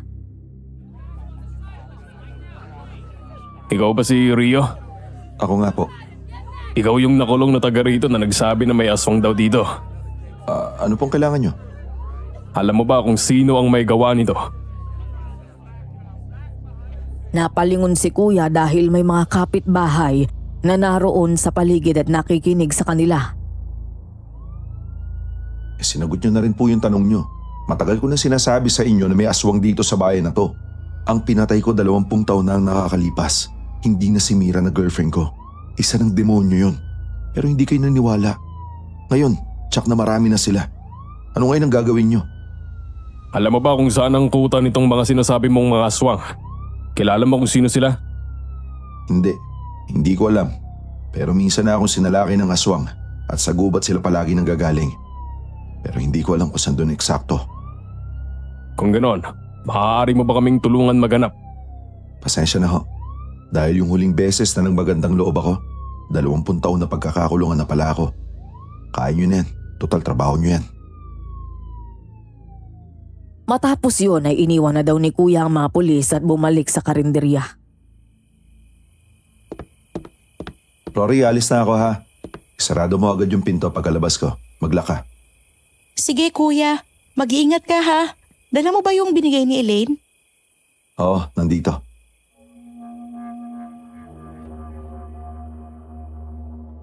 Alas 3 pasado na noon ng madaling araw at papunta na ako ng palengke. Sa bewang ay nakasabit ang military knife na ibinigay ni Elaine sa akin. Galing daw yun sa pumanaw nitong ama na dating sundalo at binigay kay Kuya para may armas ito panlaban sakaling salakayin ito ng aswang sa madaling araw pag lumalabas ito. Nang makalabas si kuya ng bahay ay naglakad ito papunta sa sakayan. Medyo panatag naman daw si kuya. Dahil umiikot ang mga pulis at sundalo roon sa lugar nila at dala ang mahahabang baril. Dahil nga ilang bangkay na ang natatagpo ang patay, ay nagpapatrol ng mga pulis at sundalo roon sa lugar namin. Hanggang sa hindi nagtagal ay biglang napaatras si kuya nang may tumalon mula sa taas ng isang malaking puno at may humarang sa kanya na isang aswang. Lalaki ito at hindi niya namumukhaan. Matalas ang mga pangil at mahaba ang mga kuko. Ang mga mata ay nanlilisik sa galit na parang demonyo. Agad nilabas ni Kuya Rio ang dalang kutsilyo. Dahil sa nangyari noon ay nagkaroon na ng trauma si Kuya. Hanggat maaari ay ayaw niyang masangkot o muling makaengkwentro ng aswang at sa huli ay masaktan niya ito. Natakot si Kuya na kapag nangyari yon ay muli siyang makulong. Pero nang gabing yon ay kinailangan itong harapin ang takot at ang pinakakaiwasan para maipagtanggol ang sarili. Sino ka? Anong kailangan niyo sa akin? Napatakbo pa atras si Kuya nang sumugod ang aswang. Nang tumalon ito sa kanya ay mabilis siyang nakaiwas. Muling tumakbong palapit sa kanya ito hanggang sa mapahiga siya sa semento. Muli siyang tinalunan nito at nasakal sa liig habang hawak ang kamay niyang may kutsilyo. Ang kwento sa akin ni Kuya ng mga sandaling yun ay takot na takot siya. Hindi dahil sa aswang, kundi dahil sa takot siyang may mangyaring masama sa kanya at maiwan kaming mga mahal niya sa buhay.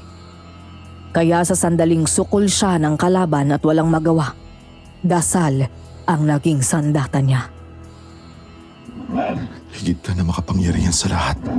Panginoon, tulungan mo po ako. Iligtas mo ako mula sa kamay ng kampo ng kadiliman. Huwag mong hayaan na magtagumpay sila ngayon. Dahil sa higpit ng pagkakasakal ng aswang sa liig niya, ay nakaramdam si Kuya nang unti-unti nang nahihirapan siya sa paghinga. Nang kakagatin na siya sa liig nito ay tinuhod niya ang likod nito nang makabitaw ang isang kamay ng aswang sa kanya. Sinamantala niya iyon at sinaksak sa tagiliran ang aswang. Tinulak ni Kuya Rio ang aswang at saka naubo ng husto habang sumasagap ng hangin. Nang makabangon ay muli na naman siyang sinugod nito pero sa pagkakataong yun ay nakaiwas si Kuya. Sabay saksak sa likod nito. Kasunod nun ay narinig niya ang pagdating ng pulis mobil. Tila nakita ng pulis mula sa malayo ang nangyayari. Dahil agad bumaba ang mga ito at sumenya sa kanya na dumapa. Sumunod siya pagkatapos ay nagpaputok ang mga pulis ng baril. Nakita ni Kuya na tinamaan ang aswang ng ilang beses at kahit nahihirapan na dahil sa mga tama ay pinilit nitong makatakbo. Dahil doon ay hinabol ito ng mga pulis at sundalo. Sir, okay ka lang? Oo, salamat at dumating kayo agad. Dahil sa nangyari ay nagising ang mga kapitbahay mula sa maraming putok ng baril. Tapos ay nagsilabasa ng mga ito. Magsipasok ho kayo sa bahay nyo. Delikado po. May aswang na sumalakay ngayon lang. Dahil sa nangyari, kumalat sa buong bayan ang sinabi ng pulis at natakot ang lahat. Sa kabilang banda, napatunayan ni Kuya na hindi siya gumagawa ng kwento at totoong may aswang. Ngunit dahil doon ay napunta ang atensyon ng lahat kay Leon dahil kapatid ito ni Mira. Nagkaroon ng usap-usapan na aswang din ito. Pati ang kaso ay naungkat na baka raw totoo na hindi rin siya ang pumatay kay Ana at maaring nagsasabi ng totoo si Kuya. Gusto naming maging masaya sa mga nangyayari dahil kusang nalilinis ang pangalan ni Kuya mula sa mga bintang sa kanya. Pero ano pa nga bang halaga nun kung 20 taon na ang nawala at nasayang sa buhay ni Kuya Rio? Samantala, sa bahay ni Manang Lina Habang inaalalayan ni Kuya Rio si Elaine sa paghuhugas ng mga pinagamitan sa kusina, napag-usapan nila ang nangyari.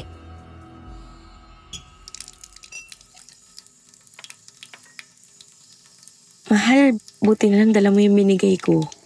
Kaya nga salamat doon mahal ah. Pakiramdam ko ikaw nagprotekta sa akin dahil sa kutsilyo na yun. Natakot ako kanina nang malaman ko yung nangyari sa'yo. Buti na lang hindi ka napahamak. Iingatan ko palagi ang sarili ko para sa'yo. Kailan kaya matatapos to?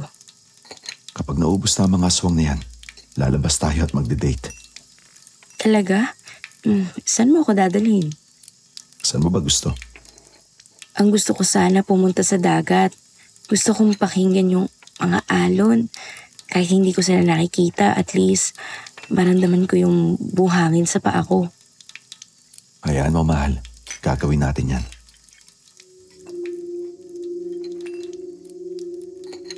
Nawala sa pag-uusap nila ang kanilang atensyon nang marinig na tila nagkakagulo sa labas.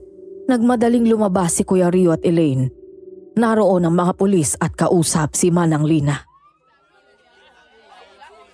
Nay, pasensya na ho kayo pero may nagsampa ng reklamo po sa inyo na food poison sa tinda niyong dinuguan.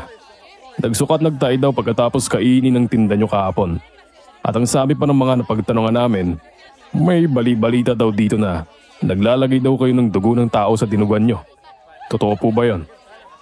Abay, malinis ang tinda ko, sir. Ako mismo ang nagluluto ng dinuguan ko. Saka, chismis lang yun. Alam ko na may gumagalang aswang dito pero hindi ako naglalagay ng dugo ng tao sa tinda ko. Anong mga kalokohan ba yung pinagsasabi nyo? Ang tagal-tagal ko na nagtitinda dito pero kahit isa walang nagrereklamo. Ang mga suki ko mismo ang makakapagsabi sa inyo na malinis ang pagkain ko dito. Pasensya na ho kayo, Nay. Kami man ho ay kumakain din dito pero sa ngayon po ay ginagawa lang namin ang trabaho namin. Excuse me po sir. Ako yung cook dito at ako rin po mismo yung namamalengke.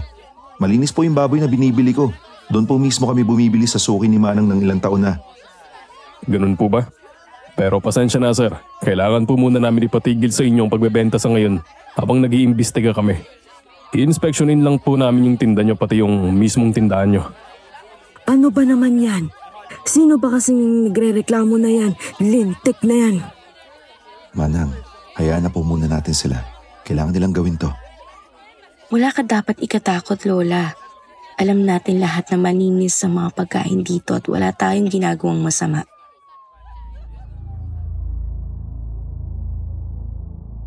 Dahil doon ay natigil ang pagtitinda. Nagsarado ang karinderya nang wala sa oras. Sa sobrang sama ng loob ni Manang Lina, ay tumaas ang presyo nito.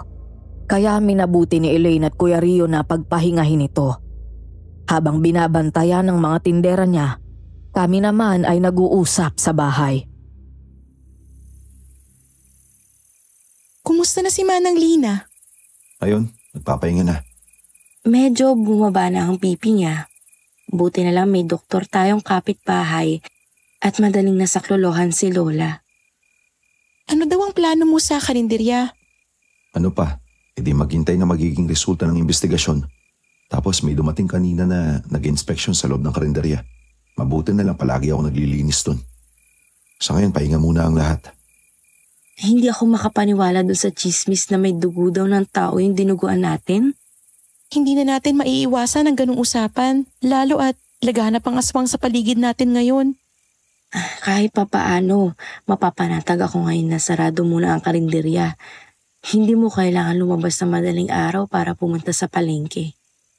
Siya nga pala, nabanggit kanina sa akin ng mga pulis na napatay daw yung aswang na sumalakay sa akin kanina. Hindi daw nila nakilala at mukhang hindi taga rito. Nakita daw mismo nila kung paano bumalik sa normal ang itsura nito nang mawalan ng buhay. Tingnan mo yan. Kailangan pang may madamay na iba bago sila maniwala sa'yo. Rio! Lumabas ka dyan! Ayop ka! Harapin mo ako! Nagkatinginan kami ni Kuya nang marinig ang boses ni Leon. Dumungaw kami sa bintana. Naroon siya sa labas. Galit na galit. at alam namin ang dahilan ng biglang pagsugod nito. Bumaba ka dito! Rory, dito ka lang kay Elena. Teka, sandali lang, baka mapano ka. Hindi akong bahala. Dito ka lang. Bumaba si Kuya at hinarap si Leon. Agad nitong hinablot ang kwelyo ng suot na kamiseta ni Kuya. At nanlilisik ang mga matang tinitigan ni Leon ng kapatid ko. Ikaw may pasimuno ng usapan tungkol sa akin, oh. Ikaw! Wala akong alam sa sinasabi mo. Sinungaling ka. Noon pa man sinungaling ka na. Mahilig ka mag-imbento ng kwento. Pagkatapos ng kapatid ko, ako naman ngayon ang pagbibintangan mong aswang. Kusang nabuhay ang nangyari noon dahil sa mga sunod-sunod na bangkay na natagpuan. Kaninang madaling araw nang salakayin ako ng aswang at muntik mapatay, nakita mismo ng mga pulis at sila mismo ang nakapatay. Naglabasan ng mga kapitbahay at sila mismo ang nag-ungkat ng pangyayari. Hindi ako. At hindi ako nang bibintang. Totoong aswang si Mira. Ang sabihin mo, ikaw ang nagpakalat ng chismis na aswang ako. Gumaganti ka dahil pinakulong kita. Leon, hindi ako gumagante. Alam ko ang nakita ko. Ngayon alam na rin ng mga pulis ang totoo na hindi ako gumagawa ng kwento noon o nasiraan ng bait. Natural na pagbintangan ka dahil magkapatid kayo ni Mira. Ngayon ikaw naman ang tatanungin ko. Mali nga ba sila? Tao ka ba talaga? O aswang? Hindi pa tayo tapos, ha? Ako ulit ang magbabalik sa'yo sa kulungan na yon dahil doon ka nababagay. Bitiwan mo nga ako. Tinulak ni Kuya Rio si Leon ng malakas sa dibdib. Nang makita niya na pinagtitinginan nito ng mga kapitbahay, ay sakay ito tila napahiya at tumakbong palayo.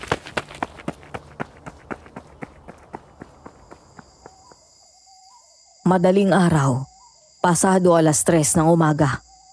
Kahit hindi naman pupunta ng palengke ay nagising si Kuya Rio. Nasanay na kasi ang katawan niyang gumising ng ganoon, kaya naman kahit hindi aalis ay bumabangon na ito. Nagulat na lang kami nang umalingaw-ngaw ang malakas na sigaw mula sa bahay ni Manang Lina. Boses ni Elaine yun, ha? Ano kayang nangyari? Rory, yung mga bata, bantayan niyo mabuti, ha? Pumuntahan ko sila. Tumakbong pababa ng bahay si Kuya at pinuntahan agad si Elaine. Ang kwento niya sa akin ay naabutan na lang daw niyang bukas ang pinto ng karinderya sa likod. Doon siya dumaan at pumasok sa loob. Narinig ni Kuya na nagkakagulo sa taas kaya agad daw siyang umakyat. Ganoon na lang daw ang takot na naramdaman ni Kuya nang pagbukas ng pinto ay naabutan niya ang 2 aswang na hawak ito at akma ng kakagatin si Elaine. Tulungan niyo ko. Elaine! Rio? Dinampot ni Kuya ang walis na nakita sa labas ng kwarto tapos ay sumugod ito at pinaghahampas ang mga aswang gamit ang hawakan niyon. Dahil doon ay tumalo ng mga ito at pumatong sa hamba ng bintana. Nagmamadaling bumangon si Elaine at itinago siya ni Kuya sa likod. Maya-maya ay nagdatingan ang mga pulis na rumoronda sa paligid. Narinig nilang pumasok ang mga ito at pumunta sa iba pang silid. May itak sa ilalim ng kama, Rio. Kunin mo yun at yun ang gamitin mo. Nagmadali nitong kunin ang itak. Nang sumugod ulit ang aswang ay matapang yun na nilabanan ni Rio. Suntok, sipa at walang awang tinaga ni Kuya ang mga aswang. Nang sumugod ang 2 aswang ay nakaatras si Kuya. Nataga niya ang isa pero nagawa siyang kagatin sa braso ng isa pa. Ano nangyari? Matapos saksakin sa dibdib ang isa, sinaksak din ni Kuya sa dibdib ang isa pa. Nang mamatay ang mga aswang ay saka napaupo si Kuya sa sahig. Rio? Rio, nasan ka? Ayos ka lang ba? Andito lang ako sa tabi mo, mahal. Agad lumapit si Elaine at nahawakan nito ang sugat niya sa braso. Naku, may sugat ka. Nakagat ako ng isang aswang, pero mababaw lang naman. Ay, Diyos ko, Panginoon ko. Halika't, ipagamot natin yan agad. Maya-maya ay dumating ang mga pulis. Nakagat ako sa braso ng isang aswang, pero wala to. Sir, kailangan niyo pumunta sa kabilang kwarto. Kasunod nun ay biglang umalingaw-ngaw ang malakas na sigaw ng isa sa tindera ng karinderya na doon din nanunuluyan. Ay! Manang Lina! Lola? Ano nangyari kay Lola? Wala na ho siya. Ano? Lola? Lola? Lola?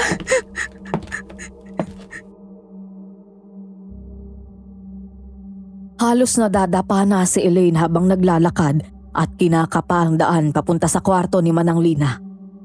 Ganun na lang ang hilakbot na naramdaman ni Kuya nang makita ang kalunos-lunos na kinahinatnan ng matanda. Dilat ang mga mata ng pumanaw ito. Maraming kagat sa buong katawan. Halos ubos ang dugo at walang tinirang laman loob. Nang akmang lalapit si Elaine ay napigilan nito ni Kuya Rio. Lola? Gusto ko mahawakan ang lola ko. Lola? Rio si Lola. Baka buhay pa siya. Tingnan mo, bilis. Elaine, wala na siya. Wala na si Manang.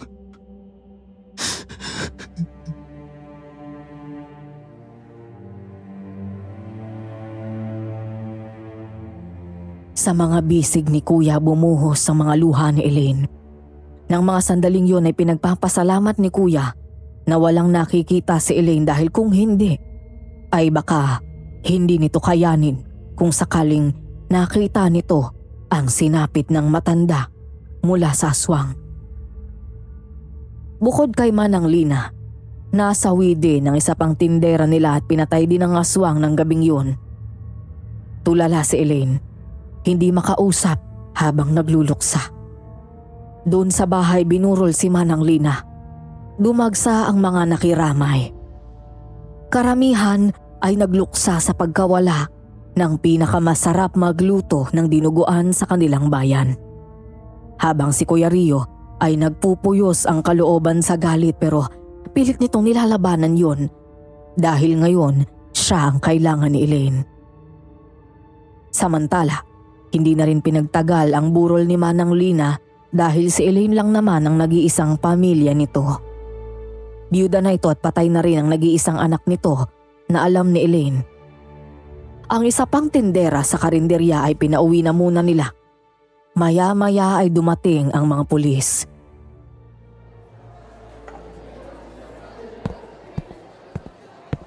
Ma'am, nakikiramay ho ulit kami. Salamat po. Saka nga po pala, lumabas na po pala yung resulta ng investigasyon tungkol sa food poisoning.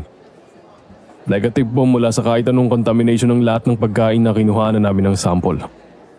Pumasa din po ang karinderya nyo pagdating sa sanitation. So, makakapagtinda na po kayo ulit. Salamat po ulit.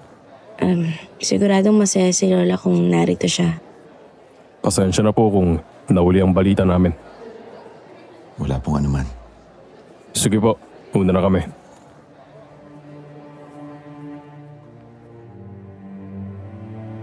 Ayon sa investigasyon ng mga pulis, nang magising ang tindera nila na nakaligtas sa pagsalakay ng aswang, nagulat na lang daw ito nang marinig ang sigaw ni Manang Lina at isa pa nilang tinderang kasamang natutulog ng matanda sa kwarto. Narinig pa raw nito ang nakakatakot na angil ng aswang kaya hindi kagad ito lumabas at naglock ng pinto at bintana.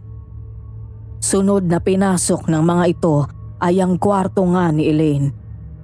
Nang lumabas ang tindera ay naroon na ang mga pulis, nakahandusay sa kama si Manang Lina, habang ang isang tindera ay nasa sahig at gaya ng mga ibang biktima ay may kagat din ito sa liig at dinukot ang tiyan.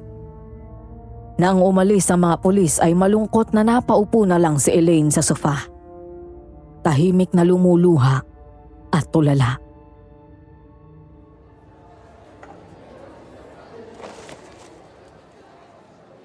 Mahal, Paano na ako ngayon, Rio?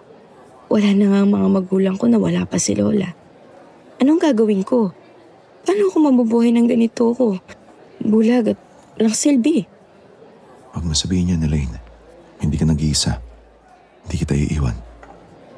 Simula ngayon tayong dalawa magkasama. Ako ang bahala sa'yo. At hindi totoo na wala kang silbi. Dahil lang hindi ka nakakita. Marami kang kayang gawin. Natatakot ako. Paano kung pati ikaw, paslakin din ng aswang? Marami ng raid sa bilibid ang nalagpasan ko. Ilang aswang na rin ang nilabanan ko. Alam ko na marami pa akong misyon dito sa mundo, kaya hindi pa ako mawawala sa'yo. Dahil sabay tayong tatanda. Sasamahan kita. Magpapakasal tayo at bubuo ng pamilya. Huwag mo kong iiwan, Rio. Hindi mangyayari yon. Magtiwala ka sa akin. Masaya si Manang Lina, Elaine. Huwag ka na mag-alala sa kanya. Tahimik na siya.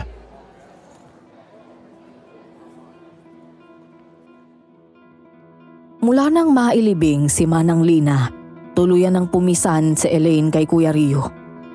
Hindi pa nila maaaring ipalinis o ipaayos ang bahay dahil yun ay nagsisilbi pa rin na crime scene, kaya hindi pa yun maaaring tirahan ulit o tulugan. Sa kalagitnaan ng gabi, bigla kaming nagising nang marinig namin ang malakas at makapanindig balahibong alulong ng aso.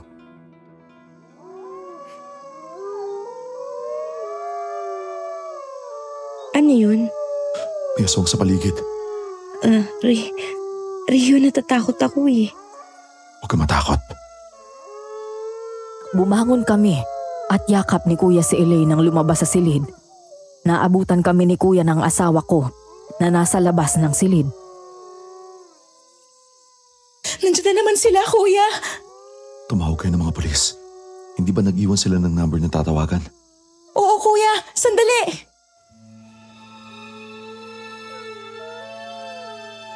Habang nagmamadali ako sa pagtawag ng pulis, sumilip kami sa bintana.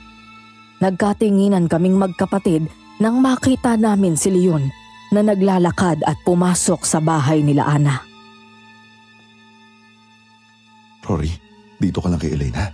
Susundan ko si Leon. Pasama ang kutob ko. Huwag na. Baka nga totoo na siya ang aswang at kung paano ka pa eh. Ayos lang ako. Pangako iingatan ko sa sarili ko. Ayoko nang may mamatay ulit. Sandali lang. Hinubad ni Elaine ang kwintas niya na may pendant na krus. Pagkatapos ay isinuot yun kay Kuya.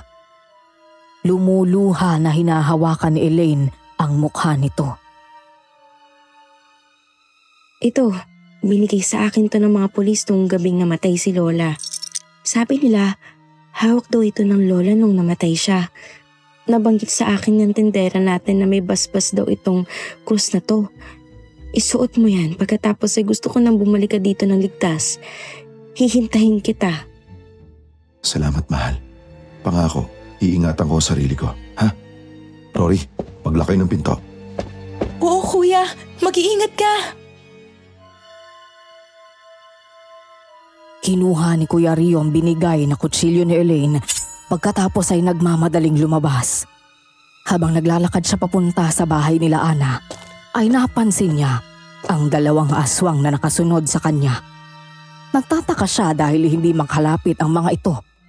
Hanggang sa makapasok si Kuya sa bakuran ng bahay. Nagmamadali raw si Kuya na tumakbo sa loob. Pagdating niya, sa ikalawang palapag ng bahay ay naaabutan niyang bukas na ang pinto ng kwarto ni Mang Fred. Leon! Sasakmali na lang daw ni Leon ang leeg ni Mang Fred pero napigilan yon ng pagdating ni Kuya. Nang lumingon sa kanya ang dating kaibigan, halos hindi raw ito makilala ni Kuya. Mukha itong demonyo. May matalas at mahabang pangil at kuko sa kamay. Mukhang demonyo at pinukol siya ng galit at nanlilisik nitong mga mata. Matapos nitong umuhol ng nakakatakot, ay galit na galit itong sumugod kay Kuya. Mabilis na tumalon si Leon papunta kay Kuya at napahiga ang dalawa sa sahig. Sinasabi ko na nga ba't pamilya kayo ng demonyo? Pagbabayaran mo ang pagpatay mo sa kapatid ko. Siya lang ang nag-iisa kong pamilya pero pinatay mo siya. Pinatay niyo ni Ana. Pinapatay niyo ang mga inosenteng tao. Pagkain lang kayo sa paningin namin at wala nang iba. Naniwala ka talagang minahal ka ni Mira? Hindi. Kahit kailan na hindi ka minahal ng kapatid ko at hindi kita tinuring na kaibigan.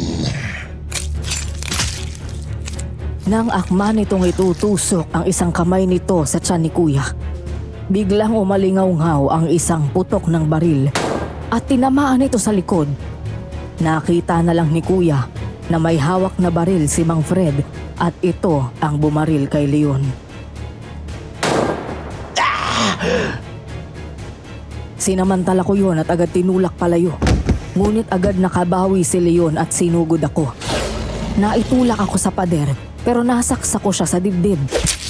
Nang muli ko siyang saksakin ay napigilan na nito ang kamay ni Kuya. Nagpambuno ang dalawa.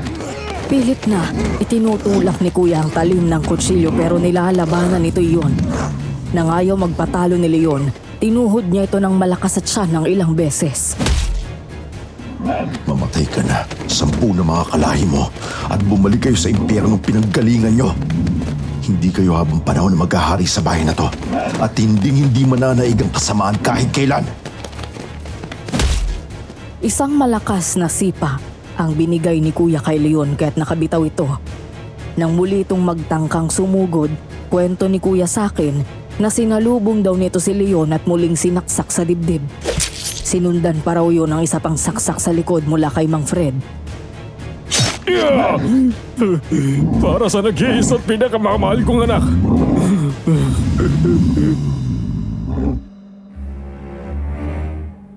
Nang maalala ni Kuya ang kwintas na pinasuot ni Elaine, ay hinubad nito iyon at idinikit sa dibdib ni Leon. Sa hindi malamang dahilan ay bigla raw sumigaw si Leon na parabang napapaso ito.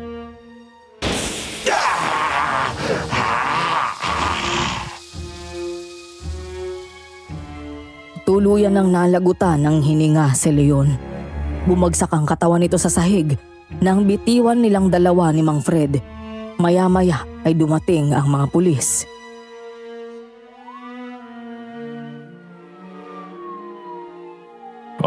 May mga pulis at sundalo na po ang sumugod sa mga taong naniniraan sa gubat. Si Leon ang leader ng grupo nila. Marami silang mga biktima na ginawa nilang aswang at kinuha sa iba't ibang panig ng bansa at dinala dito. Gusto nilang magparami at ikalat sa ibang mga liblib na probinsya ang mga gaya nila. Si Leon ang nagutos sa akin na idiin ka at ibintang sayo ang pagkamatay ni Ana para matakpan ang katotohanan tungkol sa pagkatao nila. Kaya ganun kanya idiniin sa korte noon. Nagkataon lang na konti pa lang sila noon kaya hindi pa laganap ang patayan dito sa atin. Dahilan para paniwalaan siya ng mga pulis at korte, maging ng mga tao. Mula nang makalaya ka, ay pinagplanuhan na ni Leon ang pagpatay niya sa'yo. Sinasadya niya na tumayo sa harap ng bahay niyo para maghinala ka at sundan mo siya. Kung yun ang ginawa mo at sinundan mo siya hanggang sa gubat, ay maraming aswang ang nag-aabang sa'yo. Pero salamat sa Diyos ay hindi mo naisip na gawin yun. Patawarin mo ako, Rio. Naipit lang ako sa sitwasyon. Natakot ako na baka pati ako ay saktan niya, kaya sumunod ako dahil hindi ako pwedeng mamatay. Kung hindi ay hindi ko mabibigyan ng hustisya ang ginawa nila sa anak ko. Kaya gusto akong patahimikin ni Leon, gaya ng ginawa niya kay Manang Lina. Alam ni Manang Lina na aswang si Leon?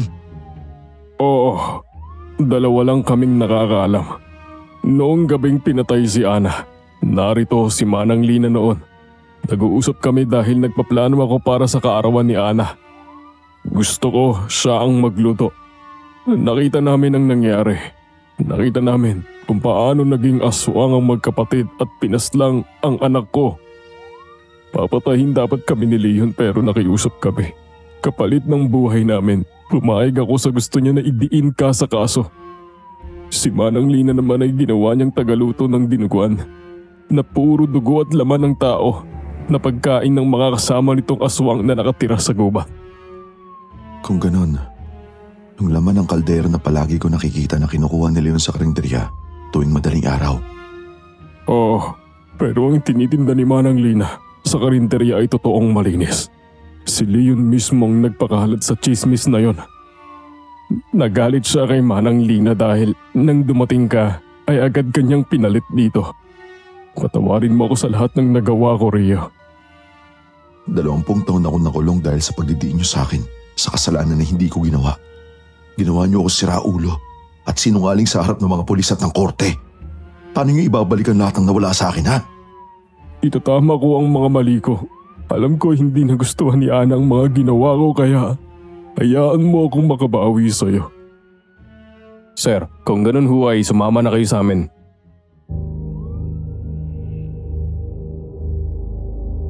Huminga ng malalim si Kuya.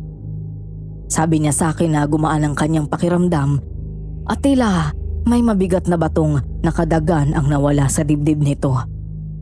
Matapos ang nangyari dahil sa pagtutulungan ng mga kinauukulan ay magkakaroon muli ng katahimikan doon sa bayan nila. Paglabas pa lang ni Kuya sa gate ng bakuran nila Mang Fred ay natanaw ko na siya. Nasa kalye ang mga pulis at mga pulis mobil pati ang mga truck ng sundalo.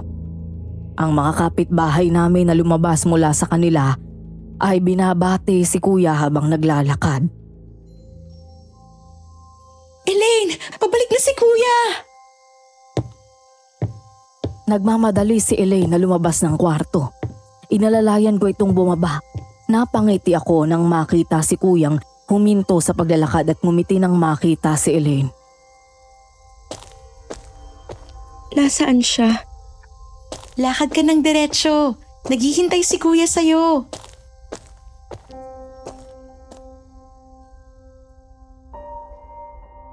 Hindi mawala ang ngiti ko habang pinapanood ang babaeng nagbigay ng dahilan sa kapatid ko para muling ngumiti at maging masaya. Ang nagbigay ng bagong kahulugan sa buhay ni Kuya. Ang buhay na halimbawa na minsan ang ikalawang pagkakataon ay mas maganda pa kaysa sa una. Marahan akong natawa nang bumangga si Elaine kay Kuya at agad itong umalalay sa likod ng nobya. Ang galing, ha? Nahanap mo ako? Bumalik ka nga. Sabi ko naman sa'yo magtiwala ka lang. Nasaktan ka ba? May sugat ka ba? Wala, ayos lang ako. Pogi pa rin. Salamat sa Diyos. Tapos na ang lahat. Wala na si Leon. Nabigyan na natin ng katarungan ang pagkamatay ni Manang Lina. Salamat. Maraming salamat.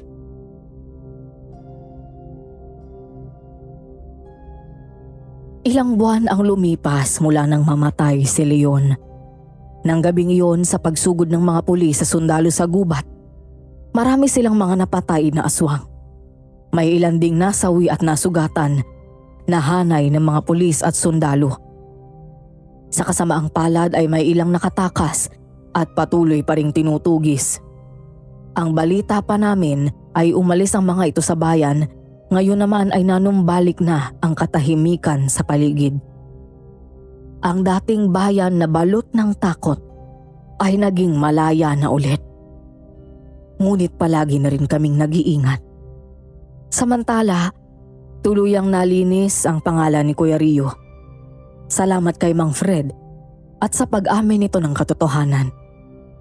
Dahil sa mga nangyari ay napatunayan na rin sa wakas ni Kuya na aswang si Mira. Hindi naging madali at matagal ang naging proseso pero nabura ang criminal record ni Kuya. Nakasuhan naman si Mang Fred at nakulong dahil sa pagsisinungaling nito noon at inutusan ng korte na magbayad kay Kuya ng milyon-milyong piso. Tinanggap yun ni Kuya at ginamit bilang pagsisimula ng buhay nito kasama si Elaine. Ang karinderya ni Manang Lina ay pinagpatuloy ni Kuya Rio at Elaine habang tuluyang nagsama ang mga ito at doon sa bahay ni Manang Lina na nirahan. Si Kuya pa rin ang main cook habang si Elaine ay tumutulong sa maliliit na gawain sa kusina. 3 taon na ang nakakalipas. Ngayon ang simpleng karinderya ay napalaki at napalago ni Kuya Rio at Elaine. Isa na ngayong restaurant ang dating karinderya. Meron pa rin dinuguan. Nakuha ni Elaine ang lasa at timpla ni Manang Lina kaya't bestseller pa rin iyon. Sa ngayon ay engaged na si Kuya at Elaine at malapit na rin ang araw ng kasal. Malapit na rin palang mabuo ang pera na iniipon ni Kuya para sa eye transplant ni Elaine. Lahat kami ay excited na muli siyang makakita at lalo pa at sinabi ng doktor na malaki ang tsansang manumbalik ang paningin nito gamit ang ganoong pamamaraan. Ang mga nangyari sa amin sa bayan ay hindi namin pinagsabi o pinagkaingay ang lahat. Nagkaisa ang mga residente na wag mag-post sa internet tungkol dito. Kahit ang mga pulis at sundalo ay tikom ang bibig sa media para na rin sa ikatatahimik ng lahat. Maraming kababalaghan at katatakutan ang nangyari sa lugar namin. Marami rin ang nagbuwis ng buhay bago nakamtan ng katahimikan. Ngunit pinatunayan lang ng pangyayaring iyon na higit na mas makapangyarihan ang kabutihan kaysa sa kasamaan. Hanggang dito na lamang at sana'y nagustuhan ninyo ang aking kwento. Nagmamahal, Rory.